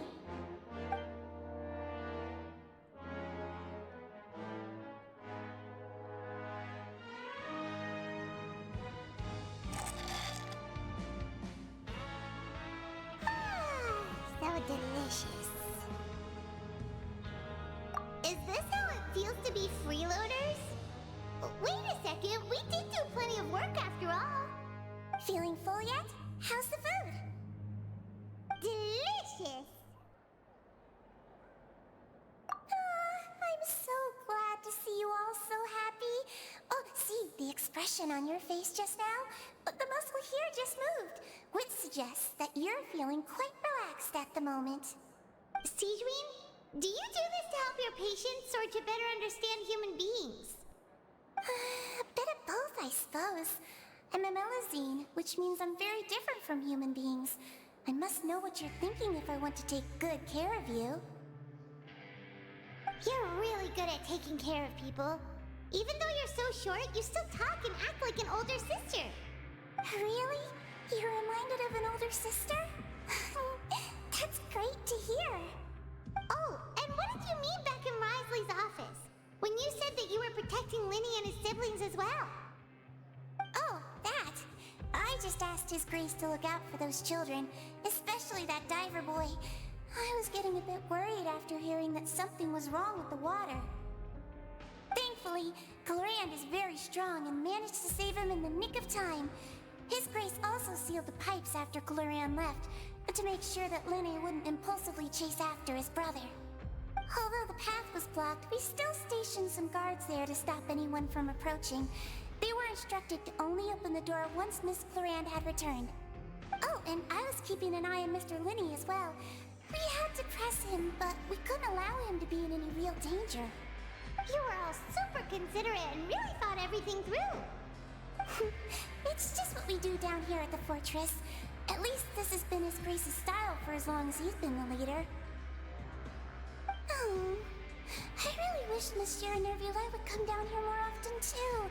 I feel like he'd like it here, with all the darkness and chaos.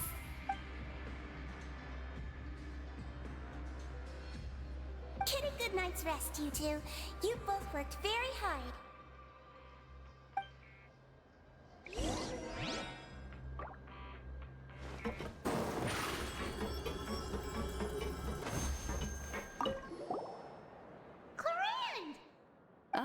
It's you two. How's dinner? It's all right. Miss Ziegler really put in a lot of effort. So we heard that Risley invited you to come down to help, and you saved Fremonade too. You sure work super fast.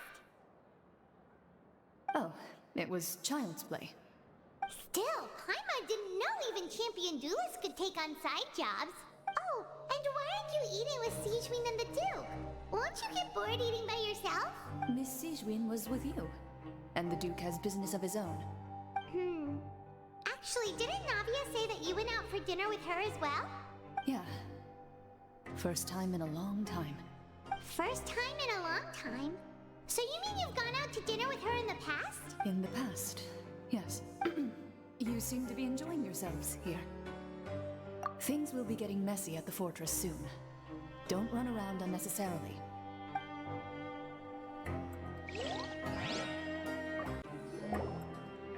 Oh, so much has happened. Paimon just feels absolutely exhausted now that she's finally relaxed. Paimon's super sleepy. Are you sleepy too?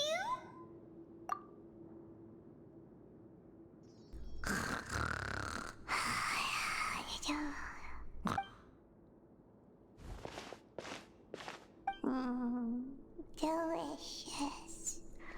Paimon wants seconds for free.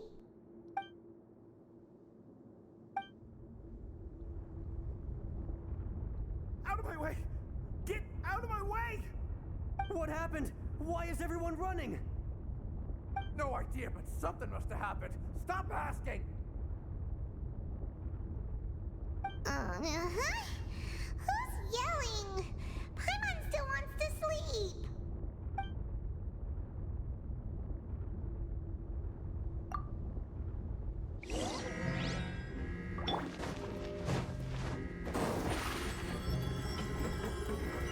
Step on us!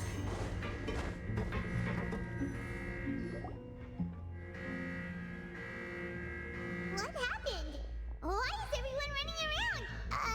Hey, what are you doing? There's no time to explain, mate. Goodbye. Hey, wait! What's wrong with these people? They won't even talk to us. They're here! There you are! Oh, thank goodness! Quisto and Lavaroon, do you know what happened here? We came here especially to inform you. Something seems to have gone terribly wrong just now. His Grace is telling everyone to evacuate and get out of here. Lavaroon was saying you two are new here and you don't have many friends, so you might slip through the cracks. Haven't you heard all the stories like that? An evacuation is successfully completed, yet you only find out once you do a head count that 1 or 2 people are missing. Wait, weren't you the one who brought that up? Why is it suddenly my idea? Hey, shut up! Okay, whatever. The point is, you should come with us. Yeah, he said to get as far away as possible, upwards and outwards. Oh no, it can't be that thing! Whoa, wait, what? What? Hey, where are you going? We have to go find the Duke! You two just go and get out! Go on without us! Hey, hey! Be careful! Attention! Please evacuate upwards and outwards, upwards and outwards. If you're already at the topmost layer, then try to move as far outwards as possible.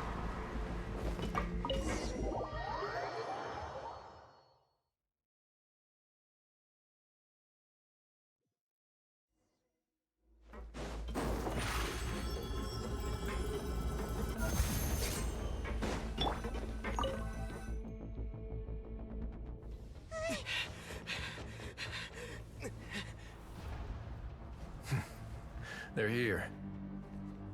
Just like I said. We have it!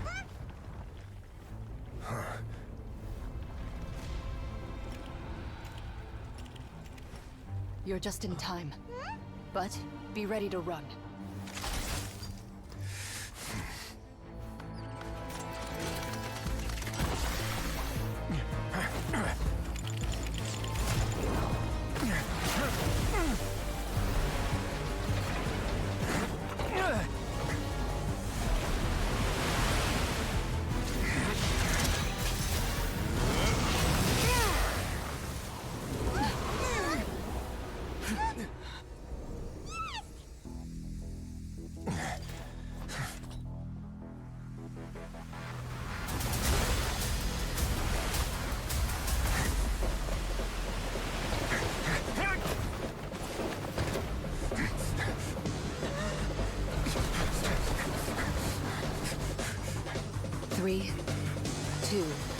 one.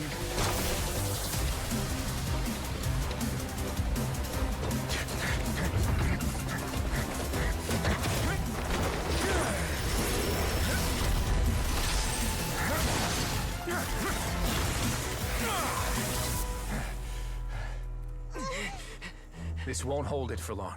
Find Neuvillette. Tell him the defenses are about to collapse. Then what will happen to you? Until he arrives, we're the last line of defense.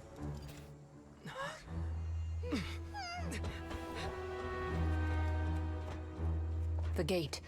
How long do you think it'll hold? That depends on us.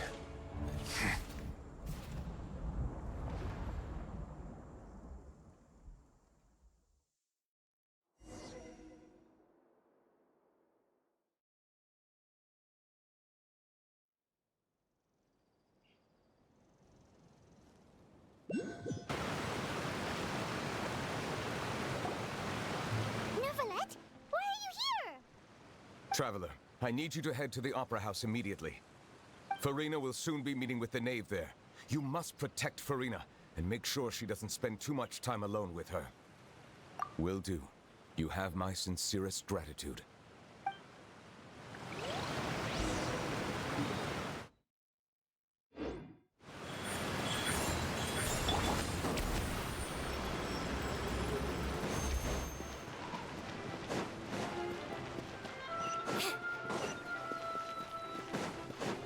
Emerge. Right here.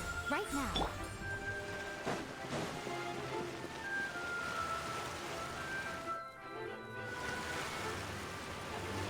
Look! There are a ton of Fatilium Palaemermonia people over there. The knave is probably here already. We need to hurry. Are you two the traveler in Paimon? Monsieur Neuvillette has left instructions. Please follow me. Though I'm sure he's already explained, this should be a mostly cordial conversation, unlikely to give rise to violence. But it would be most appreciated if you could protect Lady Farina to the best of your abilities.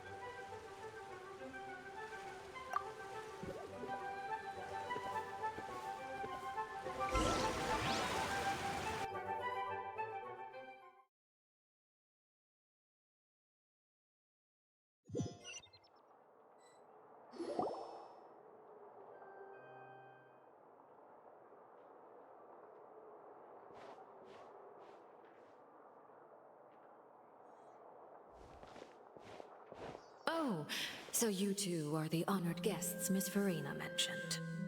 Of course, of course! How could they not attend a meeting such as this? I must always have 2 or more guests at my dessert table.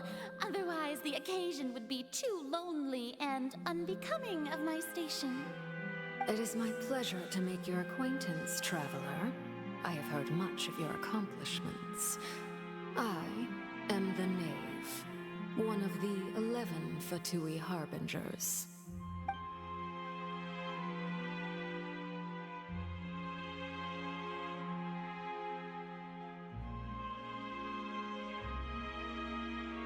I've already prepared seats for you. Come, sit beside me. Perhaps you two are unaware of how Miss Farina and I do things. You see, we actually recently agreed to get together for tea when we had the time. See this? This is a limited type of confectionery that Miss Farina simply adores. There are only 16 slices sold every day. Here, why don't you and Paimon have a taste?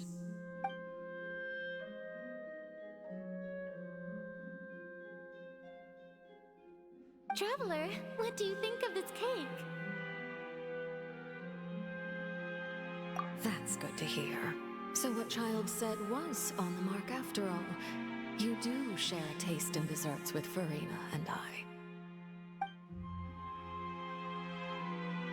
I wonder how he's doing nowadays.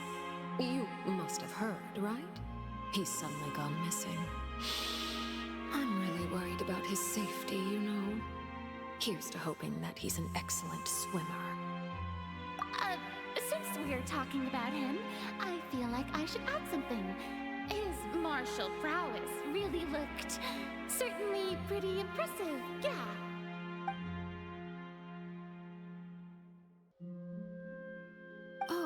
So you're also familiar with his aptitude for fighting, Miss Farina. Oh, right. I almost forgot. Child was subdued by Iudex Neuvillette right in front of you. Against ordinary people, my colleague would never be on the back foot. But alas, he just never imagined he'd run into such a person. I must express my admiration for Monsieur Neuvillette.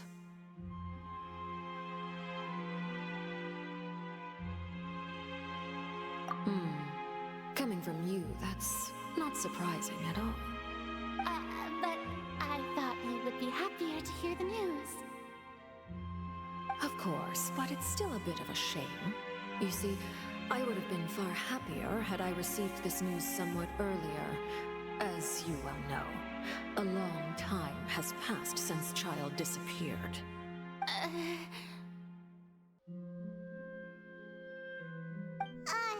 Well, in any case, there's no need to worry. We know for sure that Child is still alive. Oh, and just how do you know that? Because we found evidence that proved he left the Fortress of Mirapede. And where did he go after leaving the fortress? Well...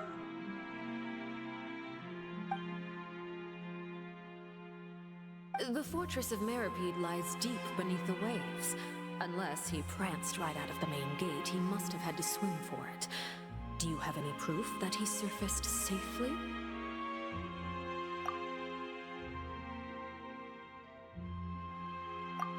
That is good news, at least. His sister Tonya sent a letter to Fontaine not too long ago. Since he was unfortunately unavailable, I picked it up on his behalf. Do you have any idea how he usually writes back to his family? Dear Tonya, your letter made me feel like we were still enjoying our time in Snezhnaya together. I'm currently admiring the scenery on the streets in front of the Opera House. Is it something like that?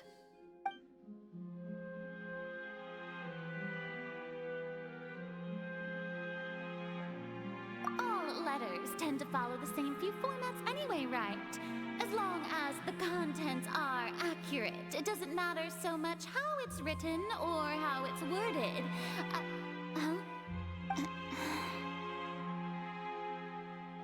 Hold on. The water in the teacup is shaking. I suppose this is also a sign of things to come, Miss Farina. I don't quite understand what you're trying to say. Have we entered into the next stage of the prophecy?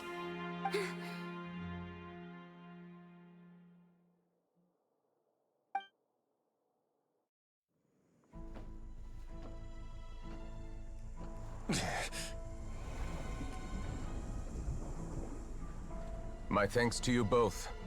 I will take it from here.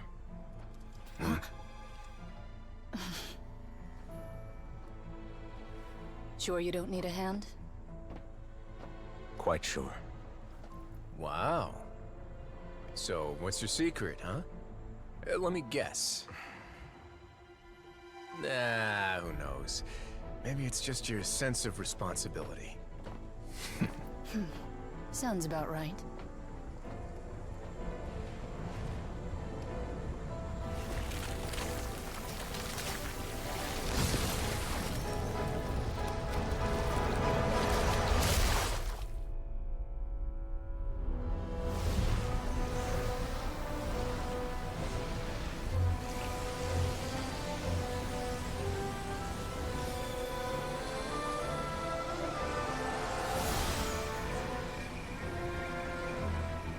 Day may come when the prophecy is fulfilled, and the waters burst forth. But it is not this day!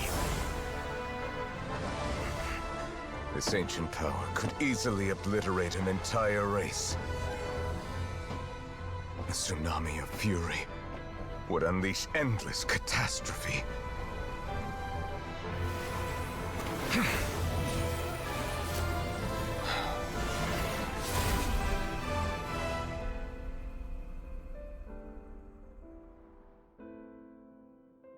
This sentence is too severe. Forgive me for overruling it.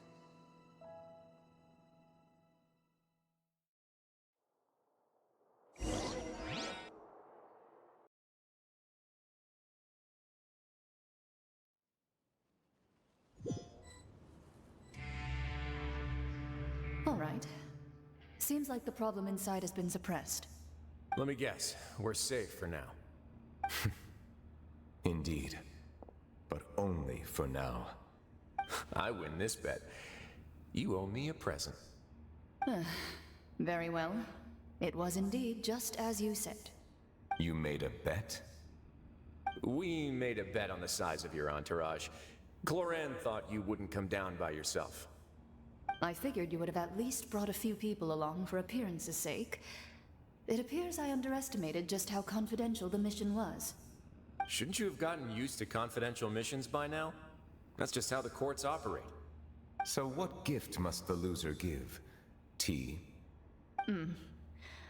He already has tons of tea in his office. I'm thinking about a set of legal codices. That wouldn't happen to be a dig at my lack of legal awareness, would it? Well, I'm sure His Grace doesn't consider the fortress to be outside the law.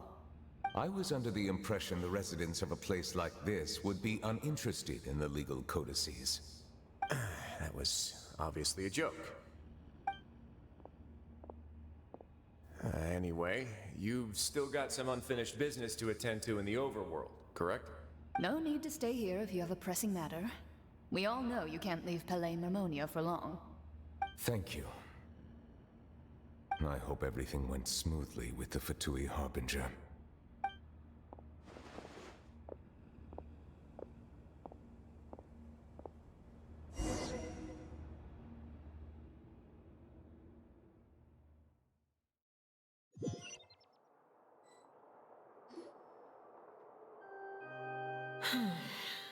I must say, we've spent long enough playing house. Miss Farina, as the Hydro Archon, I am sure you understand the exact meaning of the phenomenon we just witnessed. Or should I say, that's what I originally thought. But looking at your expression, was I wrong? And you haven't a clue? What are you trying to say? At this point, I don't think there's any more need to speak as diplomatic representatives. Allow me to speak to you now as just a Fontanian. You know the prophecy by heart, and also that every part of it is being proven true. Yet, here you are, relaxing, drinking tea, and eating desserts as if it's all nothing more than a few stray bugs in your garden. Do you really think that's acceptable? The prophecy's hanging above our necks like a guillotine. Every faction is looking for a way to either avert the disaster or save their own. Even the orphans of the House of the Heart have devoted everything to saving their homeland. But you, it beggars belief just how nonchalant and carefree you have been. From the very beginning, you, the god Focalor, you have utterly failed to take action. You're wrong. I've never ignored the prophecy, nor have I just been passing the time in self-indulgence. Retract your accusation and stop doubting the wisdom of the gods with such absurd conjectures. I am not alone in my doubts, you know. All the children of Fontaine may be harboring the exact same thoughts right now. Oh, great Hydro Archon. How are you going to save them? Save us? How are the people you've sworn to protect supposed to survive in a land that will soon disappear beneath the waves? I have my ways, and I've been working on them for all this time. Even if you look down upon me, you have no right to judge me. Fontaine will be saved. Even if I still cannot see the true future right now, as long as I continue on as I am, I will be able to hold my head up high.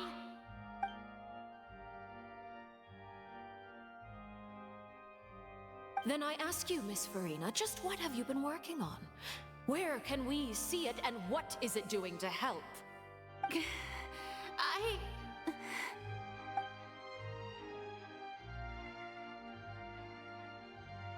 My machinations are just like the prophecy itself.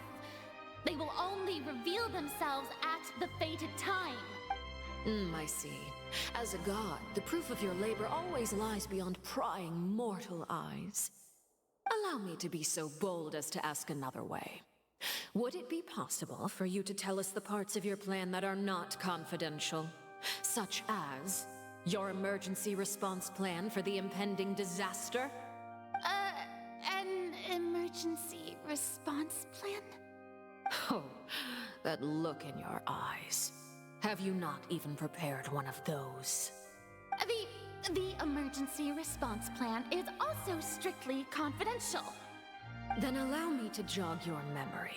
Miss Farina, what is the purpose of your Oratrice Mécanique d'Analyse Cardinal? And what do you plan to do with the massive amounts of indemnitium that has accumulated over the years? The Oratrice? It's just like it appears to be. So you also have no idea. If I'm not mistaken, someone's using it to prepare for something. But unfortunately, it would seem that someone is not you, Miss Farina. I first caught wind of this when Linny tried to investigate the Oratrice in the Opera House. You see, even just getting close to the core contaminated him with an extremely large amount of indemnitium. But even if that had nothing to do with you, then what could you possibly be working on, oh great Hydro Archon? Oh, right. I almost forgot. Udex Neuvillette is not at the tea party with us today. Miss Farina, I suppose you must have ordered him away to take care of some troublesome business. Yes, that's exactly right. Please keep it a secret for me. Of course I will. Although, I must say, Miss Farina, you seem quite insecure without the Udex by your side. Oh, very well. Let's stop that conversation here. There are still a few slices of cake left, so please, help yourselves, everyone.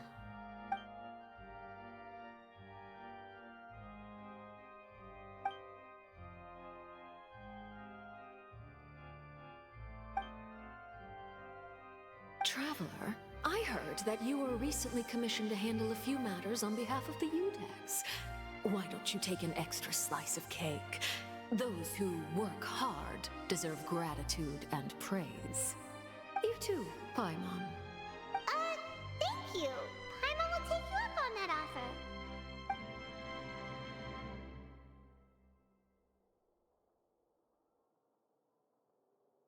Oh, Paimon's super full. That cake was great. If it's on my tea table, it must be of the highest quality. Yes, and we must thank the knave for bringing these over as well. You're welcome. I'm sure the cake also felt greatly honored to be featured at Miss Farina's table.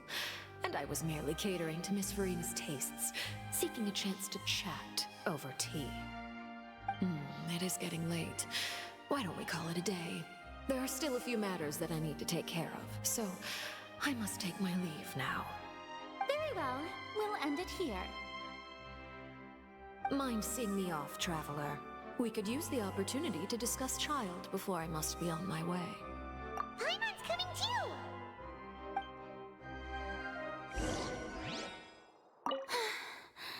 The tea party turned out to be even more difficult than I'd imagined. Why are you looking at me like that? Is something the matter? If there's nothing urgent, then I shall be retiring for now.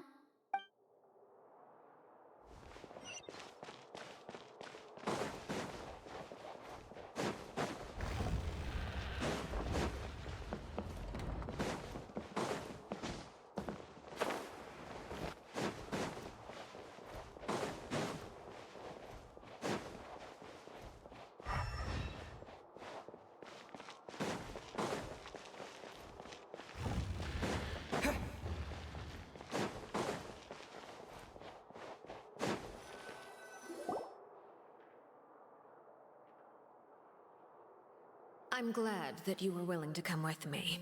Of course, Child was just an excuse. I have no interest in your dealings with him. That's what Paimon thought. You lent your aid to the children of the House of the Hearth. as their father, I would like to express my gratitude. Do I look like an irresponsible father to you?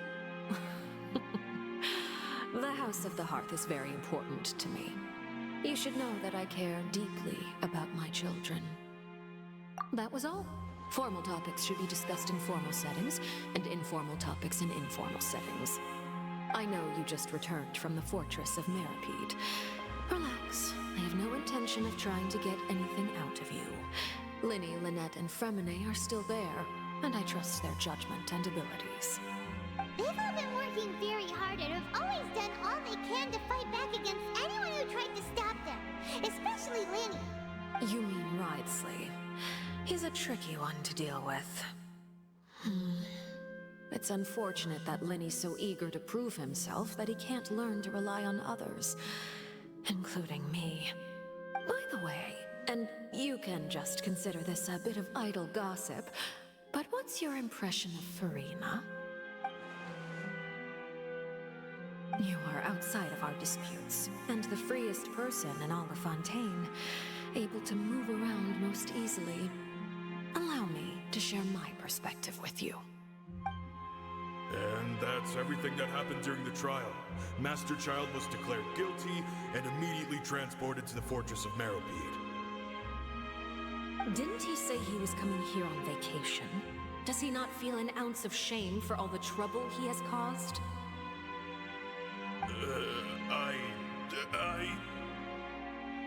Forget it. He did give us an opportunity. I will be meeting someone shortly. Do you require help with any preparations? No need. I will take care of it myself. I need to meet with Furina, the Hydro Archon.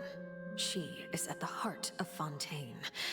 But what's fascinating about her is that she often seems more like a celebrity than a working Archon. Oh, come over here, you little critter, you!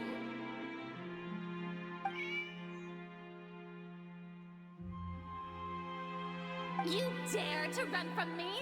Stop right this instant! My goal is just to discover the location of the Gnosis. But I didn't expect the chance to approach Furina to be handed to me on a silver platter. This is so easy, it's actually making me a bit suspicious. Anything left unguarded is usually just bait.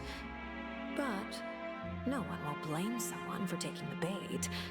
After all, from the moment it was attached to the hook, the bait is meant to be sacrificed.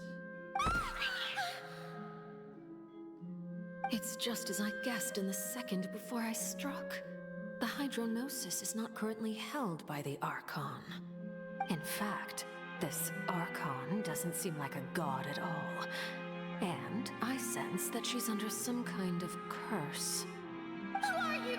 And what are you trying to do? Please don't kill me! I'm begging you, please! The fear in her pupils is genuine, so perhaps she's not bait after all. Either way, targeting her has lost all meaning. I left the scene with ease. Nobody came looking for me, and nobody could serve as a witness to my near assassination of Focalor. I suspect even Furina dares not mention this incident to anyone. Not long after, my informants confirmed what I had guessed. After returning to her quarters, Furina quietly cried alone.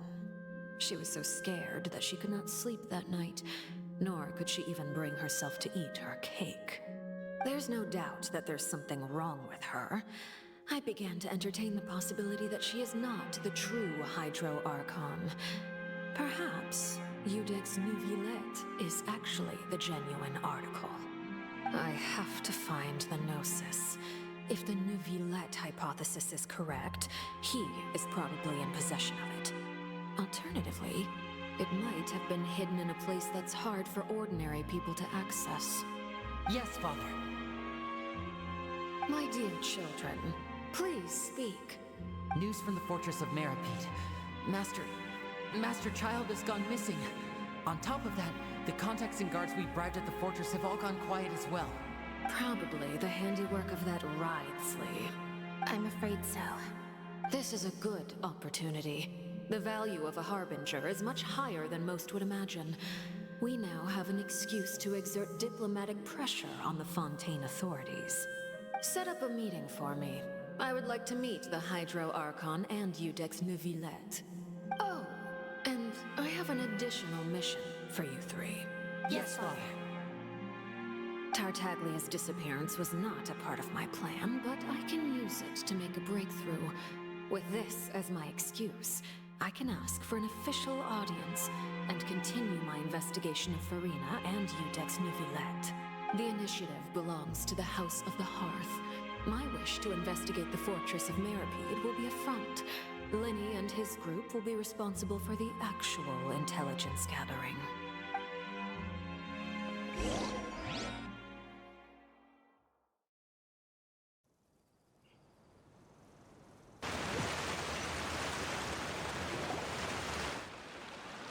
You should know the rest. Lenny's group is quite close to you, so they wouldn't have hidden anything from you. You attacked the Hydro Archon? It wouldn't mean anything, even if you shouted it from the rooftops. After all, even Farina herself is still pretending that nothing of that sort ever happened. Alright then.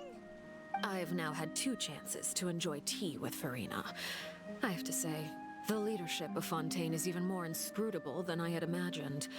I once surmised that Iudex Neuvillette must be the Hydro Archon, but now, that doesn't seem right to me either. I am a servant of Her Majesty the Tsaritsa. Over my years of service, I've learned how a real Archon conducts and carries themselves. Whether Iudex Neuvillette or Farina, neither fits the bill. It's hard to imagine either of them as the Archon. Of course, that is all just how I feel. Gut feelings often do not require justification. It is, however, quite amusing to me that after all my years working in intelligence gathering, I've come to realize I am at a complete loss regarding the identity of the god of the land of my birth. Don't you think Fontaine is quite intriguing? A catastrophe looms, yet many secrets have yet to rise to the surface. It looks like Fontainians will have no choice but to save themselves. Ultimately, though, one must survive in order to do anything else. Should the need arise, I would be happy to cooperate with you. You don't need to commit to anything right now, of course. I have a feeling that the situation will continue to evolve, and as your name is often connected with noble deeds, I'm sure we will work together someday. He certainly returned quickly. You must want to catch up with each other, so I'll leave you to him.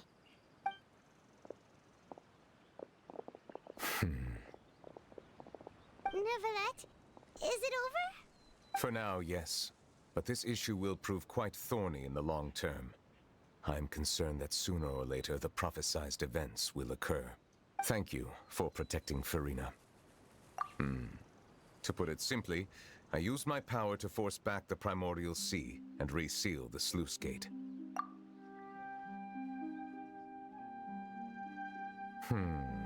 So as expected, the Knave has turned up the pressure on Farina. She's trying to feel her out, though I'm still unsure as to her motives. Permission granted. Whoa. It can't be that you're the real Hydro Archon, right?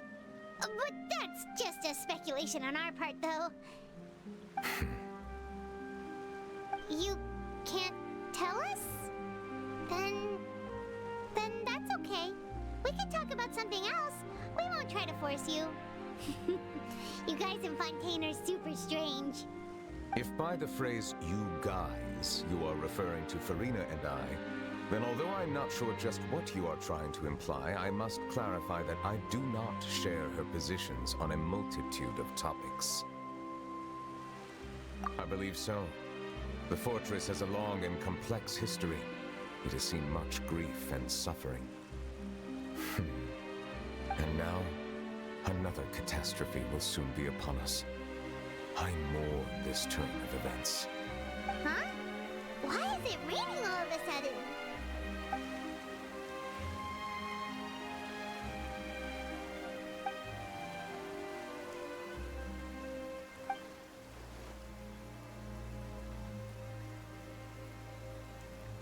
You may be closer to the truth than you think. Oh? And what are you thinking?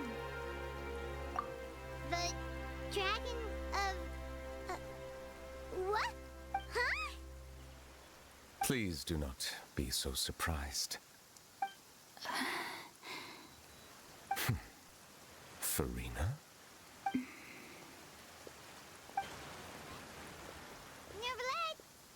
Neverlet, are you listening? My apologies. We were just guessing randomly. We didn't guess right, did we? You're not actually the dragon sovereign of water, right? Well, if you don't want to confirm or deny... You guessed correctly. I sincerely hope you'll be able to keep this a secret for me. Right, of course. We'll definitely help you keep it a secret. There's still something Paimon wants to ask you, though. Please, go ahead. Well, if you are the dragon sovereign of water, and you were able to force back the primordial sea from the fortress, then since Fontaine's prophecy is all about seawater, couldn't you just use your power to solve the crisis? None of the currently living dragon sovereigns in the world, myself included, possess our full dragonhood. They say that when the first usurper arrived on Tivat, they seized a part of the dragon's power. Today, that stolen power is the basis of the Archon's authorities. There are 7 elemental archons and 7 matching dragon sovereigns.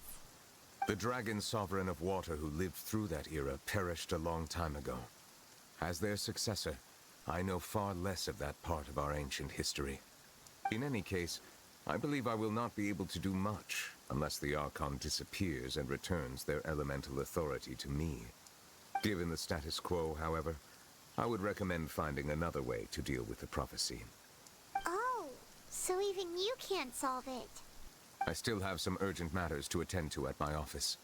If you have any more questions regarding ancient history, you are welcome to discuss them with me at a later time. Please go right ahead. There's a place that Paimon wants to go too. Traveler, why don't we pay another visit to the Fortress of Meripede? Paimon is a little worried. We'll see you another time. Take care.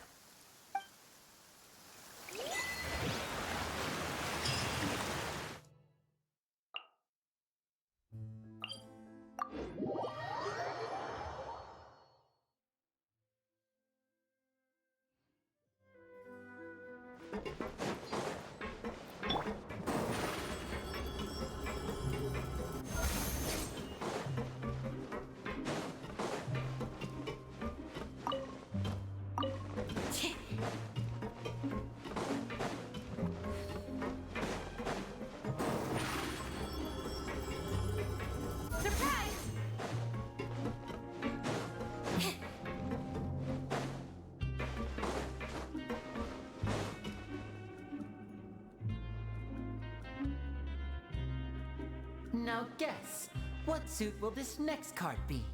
A bare-teeth cat? Well, well, look who it is. Traveler, Paimon. Hello, everyone. Looks like you're recovering nicely from it, eh? Thanks to everyone's support. Oh, right. I managed to work up the courage to thank Miss Clorand in person. Whoa, how did she react? She told me that it was nothing. It was as if saving a life wasn't a big deal to her at all. She also told me not to worry about it. She didn't want to stress you out, that's all. She's right, and it's best not to dwell on it. Yeah. Okay, but check this out. We went back to the Opera House and we met the knave. You met Father? Did she say anything to you? She said a few things that were, a bit hard to understand. And also that she's looking forward to working with us in the future. Her attitude towards you is even better than what we'd imagined. That's fantastic. You should believe her.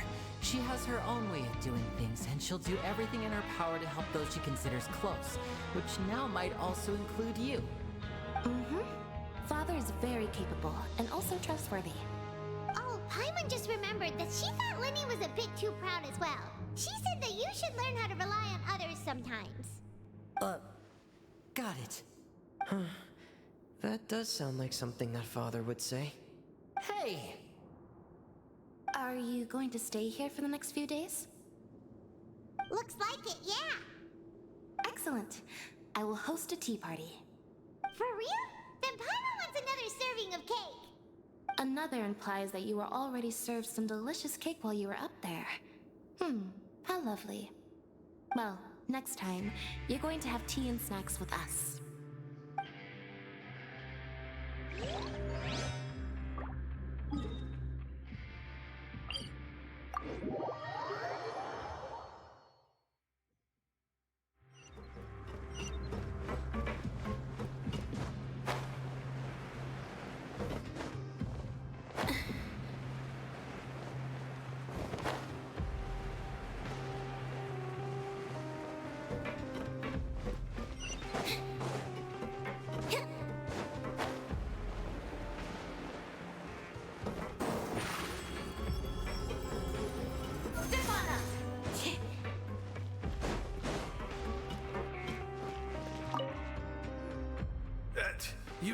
You guys are back?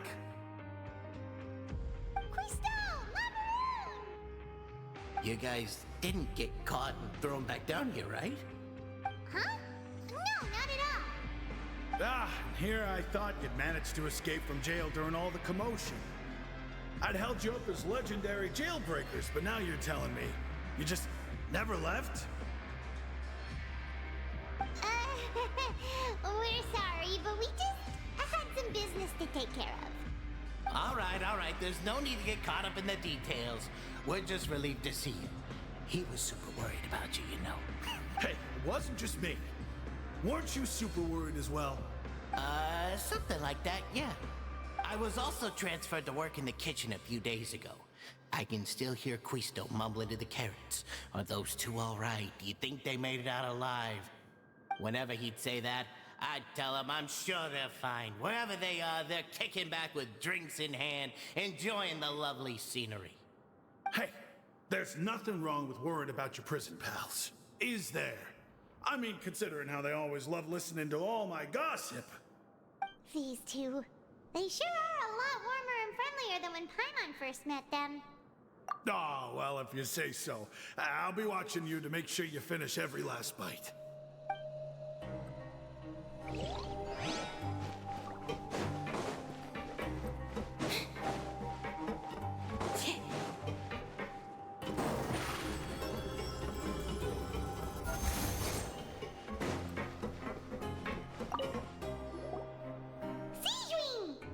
Traveler, Paimon, you're back! Are you still doing alright? Did either of you get hurt? We're fine, but what about you guys? It was such a huge mess. How bad was it? A few people sustained superficial injuries, but that's about the extent of the damage. Monsieur Nervoulet paid us a visit. It was all thanks to him that we managed to suppress the crisis for the time being. Oh, of course, we must also thank you for the help you provided. How did Nervoulet know that he was needed here? Monsieur Nervoulet has strong resonance with the hydro element. When the water level rises, he can feel the waves produced. I ran into the bombshell bros while bandaging the injuries of the wounded. They were mumbling the whole time about how you just ran down without a word. I'm so relieved to see that you're both all right. If you're not too pressed for time, please stay with us a few more days. Just let me know if you get a craving for any particular dish, so I can have Mr. Wollage get your meals prepared. Oh, and please feel free to visit the infirmary for a break at any time. I'd like to take the opportunity to spend some more time observing your facial muscles as well. Your happy smiles are quite contagious, you know.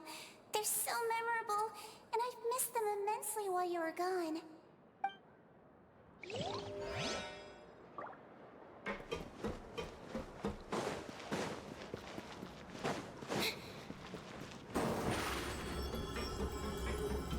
Surprise!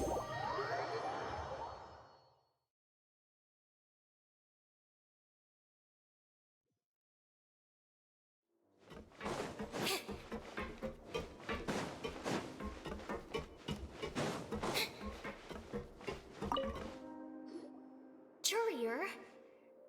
Miss Ziegler told me you still haven't eaten. Yeah, I was working on something, so I forgot. That's no excuse for... Huh? It's you two. Lurleen, we're back! Hello there. It's been quite the mess here recently. How have you been? And you? Are you still taking the secret passageway from the infirmary to work on the ship? Yep. That is still top secret, though. So don't say a word to anyone. It can be a bit annoying when there are lots of people in the infirmary, but I still prefer taking that route over the one from the Duke's office. I mean, the infirmary does make it easier for you to slack off. Oh yeah? Then why are you also here so much? You two really are just using your jobs as a cover for your relationship, aren't you? Not at all!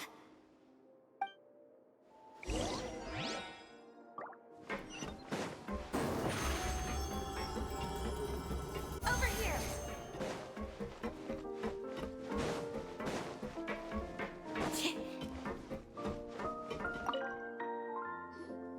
Do my eyes deceive me, or did I just see two inmates come back after making it to the surface? Some strange winds blowing of late. We wanted to see how the fortress is doing. Is everything still alright? We're fine, for the most part. Neuvillette came down and took care of the worst of it. If that's the case, why don't you just ask him to stay here? Oh, yeah, what a brilliant plan. Let's go convince the Udex himself to exchange the Courts of Fontaine for a puddle of water in the middle of nowhere. He came here in a hurry and left without even stopping for a cup of tea. He did remember to take Miss Ziegler's gift with him, though. He sure sounds super busy. Miss Cloran has left as well. She also took her gift from Miss Ziegler. Were the gifts milkshakes? Neuvillette got the milkshake. Cloran received lipstick instead. Those aren't even remotely alike. Well, it's Neuvillette's own fault for making Ziegler worried about his health by working so much. But besides that, our head nurse is still pretty fond of picking out beauty products for the ladies. Oh, and I have some gifts here for you as well. Are these from Ziegler too? Nope, they're from yours truly. You've already wrapped up your work at the fortress, so you can return to the surface at any time. You haven't yet served your full prison term, however, so you may continue to use your cell until your term is up. For real? Then we could stay here for a really long time? You may access the cafeteria for free. Hooray!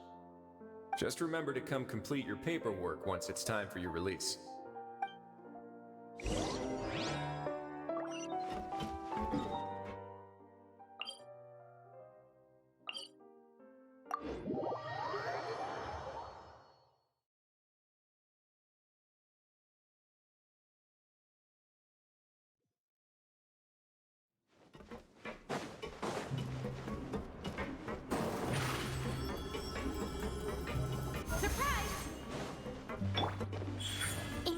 Right now. Right here. Right now.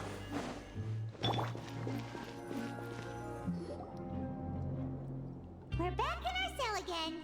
We're no longer prisoners, though, so it really doesn't feel the same. Sure feels that way. But the truth is, we never did anything bad to begin with, so I'm not sure why we put so much pressure on ourselves. Huh? How did you know?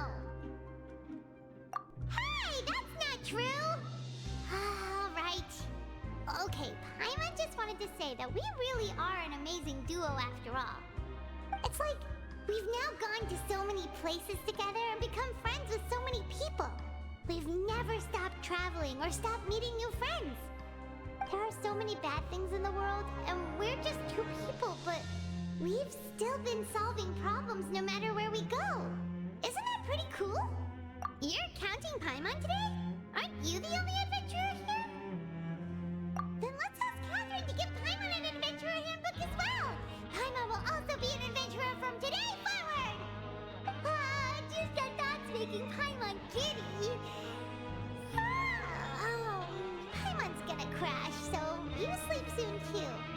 The last time we fell asleep here, we woke up to a whole mess outside was so scary. We should be safe now, right? Alright then, good night to you, Traveler.